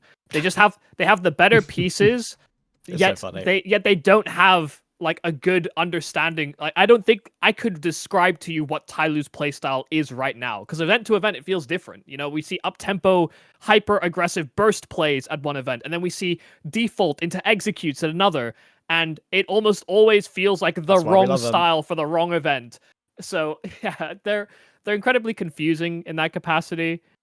Like I can't not enjoy them. Like, this is Tyloo, Linvision, Mongolz. Those guys are like my bread and butter. It's like that's what I cover the most frequently. But it's hard not to look at the deficits that Tyloo have from a tactical point of view, because they can play some really intuitive Counter-Strike, but that's like once every like 5-6 events maybe. It feels like they tune into the wrong radio station for the rest of the other events, and then they're just on the wrong wavelength. So yeah, it's tough. I do think that there is pressure being at home events, but it's just not something that we see from the outside. It's like all on Chinese forums, basically. Like, all these players get blasted on Chinese forums pretty consistently, whether they're doing good or bad, actually. Yeah, and just like to touch on like their form in general as well. I mean, was it around the time they won Fissure that they got to like 6th in the VRS or something absolutely wild like that? Probably would have been, yeah. Like, realistically, for a team like Tyloo, their goal is to be a representative at big events for pretty much the entire season. Be the Chinese representative, maybe even be one of 2 if you got Linvision as well. And they've achieved that goal. They've actually managed to win an event, incredibly. They've gonna be at most of the events due to sort of keeping that VRS rank at that level due to the decay not really kicking in yet. They shouldn't be sick. They should be where they are now. They should be a 20th place team. They should be a representative at an event. They could occasionally be an upset team, like the Tyloo of old, when you had people like, I don't know, Bentet and Excurate or whatever that team was back in the day, right? Like, they could occasionally pop up and get a random win somewhere, which would be like, oh my goodness, Chinese CS is back. And that is why they're lovable. And I still think they are lovable. It's the reason I picked them. I think as I said, they got the X Factor. They've still got, I think, 3 riflers, and especially in Jamyoung, I think in Jamyoung in particular, who is a superstar. And I think maybe it just doesn't look that way event to event, because it comes with, various other aspects of the team, which they change every single event, as you said, with the strats and the way they go about things. But yeah, of all the teams that I think inspire me the most and also frustrate, I think probably you and me as well, the most, it's Tyloo. So I had to pick them. The also thing for people to recognize is that Tyloo, the brand, the organization, obviously has been around in Counter-Strike for quite some time, and this was like their last ditch effort. They basically turned heel on their old core roster. People think about like Dan King, and like Attacker with like Mo and all, like they abandoned that summer project essentially, and went and bought the opposing Chinese rival organization team core just so that they could make it back into the majors, and they've done that. Like, when that roster move happened, I said that this, we never effectively saw those rivalries cross. If you were someone that played with Tyloo, you're very frequently only going to play with Tyloo as a top organization. Same with Rare Atom. There were a couple players that like went between rosters, but they needed to make the majors. They do that now. So, I mean, that's the main objective accomplished. They want to be those representatives, like you said. Look, Tyloo, if it all goes right, might make a little playoff scare happen. For me, that's the best case scenario. And look, in terms of their form, they should be still around the same sort of, like, in terms of our headspace, how we think about Tyloo, nothing's really changed. The teams they've lost to kind of should lose to. Like, if you think about the last few events, like, sure, maybe the Fnatic loss at the CS Asia Championships is like the one exception. Otherwise, they've generally lost the games they should, won the games they should, and sat around like 15th to 20th in the world, which is fine. Yep. If Jamyoung goes crazy, they get all the calls right, everything is in that flow state. They're all on the same sort of wavelength as you described, Jimmy. Yeah, sure, they can make a playoff scare. Maybe make playoffs. Top 6. But that's if everything goes perfectly. Naturally, I don't expect it to. It's just the reality of the team that they are. I wish IEM had an 8-team playoff. Then we could have a really interesting conversation about them making it into those playoffs. With this cutthroat format, it's just not going to happen. Yeah. Just to be too very blunt, very brutal. Yumi, close out the show. You have the final pick of the entire thing. You have an underdog left to take. Your favorites are right there. Yep, they are right there, and I'm gonna pick them, baby. I'm going with Pain, and I'm not picking Virtus Pro. I ain't picking Lin Vision. I'm going with Pain. They just had a fairly decent outing at Bucharest, I think, given some of the critiques I've had for the roster in the past, because they have decided to shift their roles around as well. You know, we're having Snow actually going in for more aggressive entries over someone like Biguzera. I think he's even spoken about it in interviews that, you know, in his, I think actually was an HLTV interview where he said something along the lines of, every time I tried to make a move, it felt like it was only me making the move. It was readable. Like, if it's just me doing these moves, then it is super readable. And so there has to be other weapons effectively in the arsenal. And that's a critique we've had with Pain for a while. Maybe not sort of described that way, but it always felt like Bigu's era had to be kind of a stop and start. Not too dissimilar to how the Mongolz used to be. And then the Mongolz underwent like a restructuring around the time they picked up 910 and Mazinho. And I think it was actually last summer, the last Cologne period, 24 Cologne period, where we started to see more and more from different pieces going for hard entries and taking like space on the map, aside from it just being blitz all the time. So it feels like Pain are just a little bit delayed in making that transition, but it has kind of worked. You know, I've had a lot of critiques for Snow actually on the roster. He had an exceptional event here in Bucharest, and it was by being far more aggressive than we've seen in some of these previous outings, which is honestly just nice to see. Like, I'm at the moment, this is a directional pick for me for Pain. I'm liking the direction that we're currently headed going into Chengdu. Yeah, they had to be my head pick, as I said, but I just wanted to be a bit more fun with Tyloo. But yeah, I think Pain are a good choice. They're definitely in the right direction.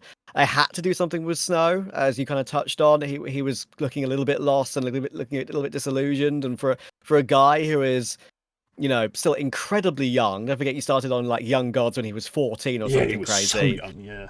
Like they clearly, he's almost their, I wouldn't say their franchise player. That's not the way to talk about it for Pain, but he's the player they want to build around because he's so young and has a future. And the way you do that is to move him around a bit, is to change the philosophy of how you use him. And I think he's fit into that, at least in the first event they've tried it, very, very well. And I think he's also that kind of player. Like, he's young, he's enthusiastic, he's got the most enthusiasm, I feel like, of anyone in the entire scene sometimes when you see his interviews, right? I mean, they're so infectious when you watch him talk about the game and his heroes, especially like playing against Fallen at the Major as an example.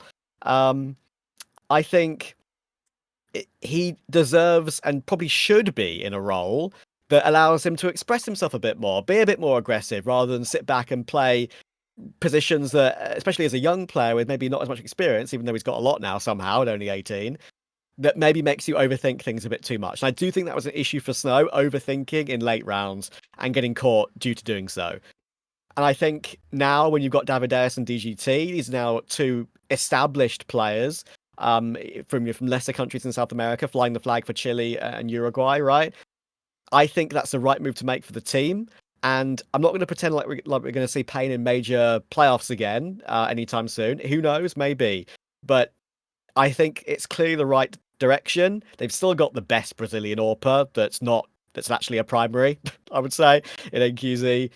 And still one of the best Brazilian in-game leaders. So I think they're going to be fine, and they are definitely a safer playoff pick for me than Tyloo. But yeah, I wanted the fairy tale in Chengdu. Yeah, the fairy tale in Chengdu. That's the new version of the song. We should start singing that one. Hopefully we do, if they do actually make it happen. But anyway, Pain. Yeah. They needed that change desperately. Like, they felt like they were so stale, just trying the same thing over and over again, and we just kept having the same conversation about them, and it got really boring for us. You know, we'd come on the show, and towards the end of it, someone would have an underdog pick, or if the field was weak enough earlier in the show, someone would have an underdog pick.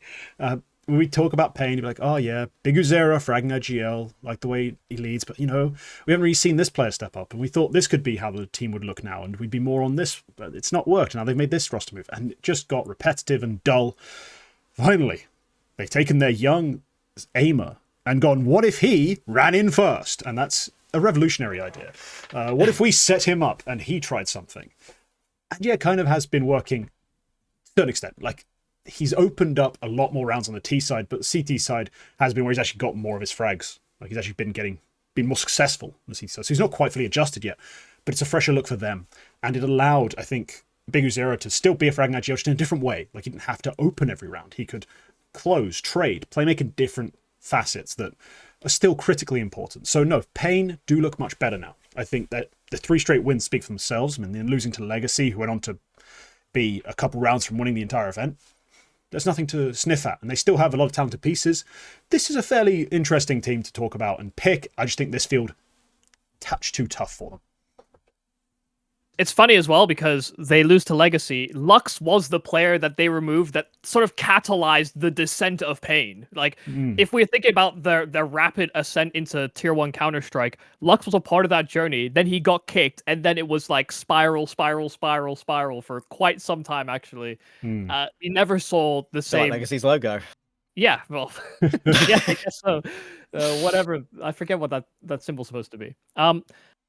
But it was poetic in a sense that happened. I do think it is worth noting that like it's very clear Pain are not used to the way that they're playing yet. It's not just Snow that has to change things around. It's obviously Big U that has to change. David Deus, DGT, like these are both players that have struck in on mid-round timings before, and they looked a little off kilter with based on the way that the rounds were developing. This will obviously take some time for Pain, but it is at least a step in the right. Like they're having the epiphany that they need to I guess grow and develop in the right direction. It's why it's worth, I think, investing in a team, because I always thought it looked more like mental issues, genuinely, and I still think that was reflected here in Bucharest as well. There were still moments where they just crumbled on maps, but at least there's a spark. That's the best I can sort of do. And I know Legacy are not at the event, but I think I'll just pick up on what you said, and it does deserve to be mentioned. Like, mainly Lux was really good for Pain online, but fell off a little bit on LAN. Historically, that's kind of how I saw it. I still think he was very good as an individual, and now what he's doing with Legacy is incredible. I think he deserves all the props in the world. Like, almost going back to back for a team of like from where they've come from is unbelievable. And Pain might.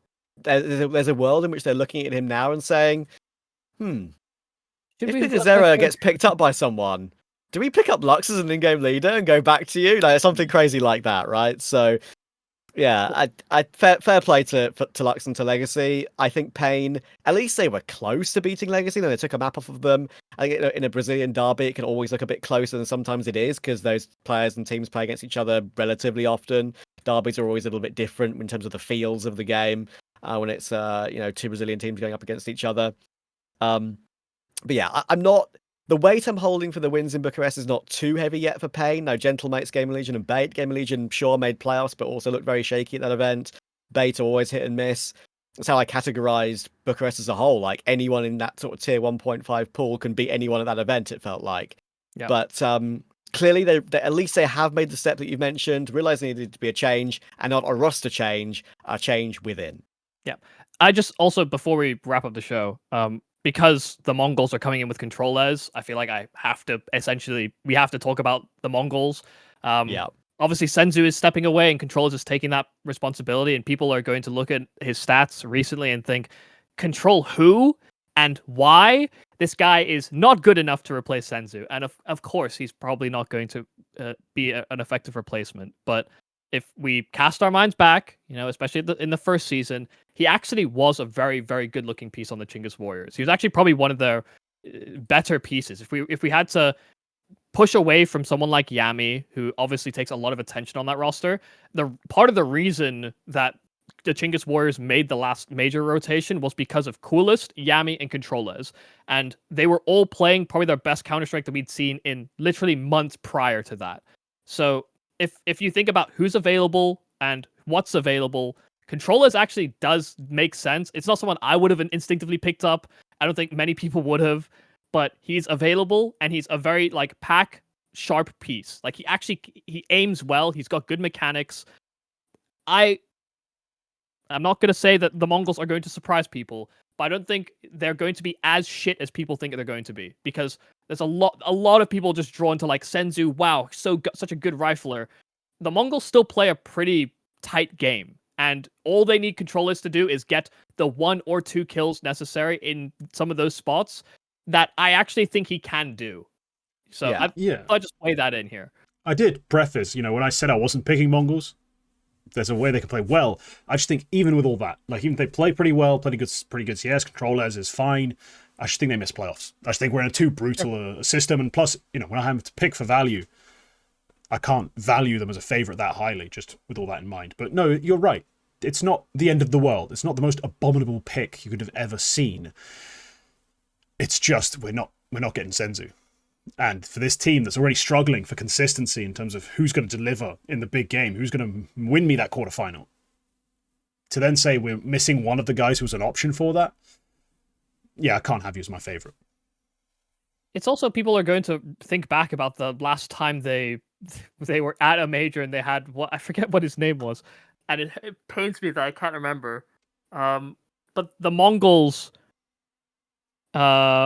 picked up a very, very old sort of like experienced player, Hastika. Oh yeah, yeah. And he was honestly surprisingly good in the run up, and then was just kind of bad at the major. But like Controles isn't that type of player. He is like in the thick of it, hitting shots, like more akin to how people characterize Asian Counter-Strike inappropriately in today's game. Like they'll look at teams like the Mongolz, Tyloo, and Linvision and be like, man, they play such good Asian Counter-Strike. They don't play Asian Counter-Strike, they just play Counter-Strike, actually. Like the teams beneath them, very, very many rungs down, do still play that characterized version of Asian Counter-Strike. And that's kind of the environment that Controllers frequently finds himself in. So weirdly, in like the chaos, I've got my hopes held a little high, or maybe that's just my Asia copium. I think there are two things with the Mongolz: is that some teams, when they make a big change, they can live off their previous synergy and still be relevant for a little while before they have a gradual drop off.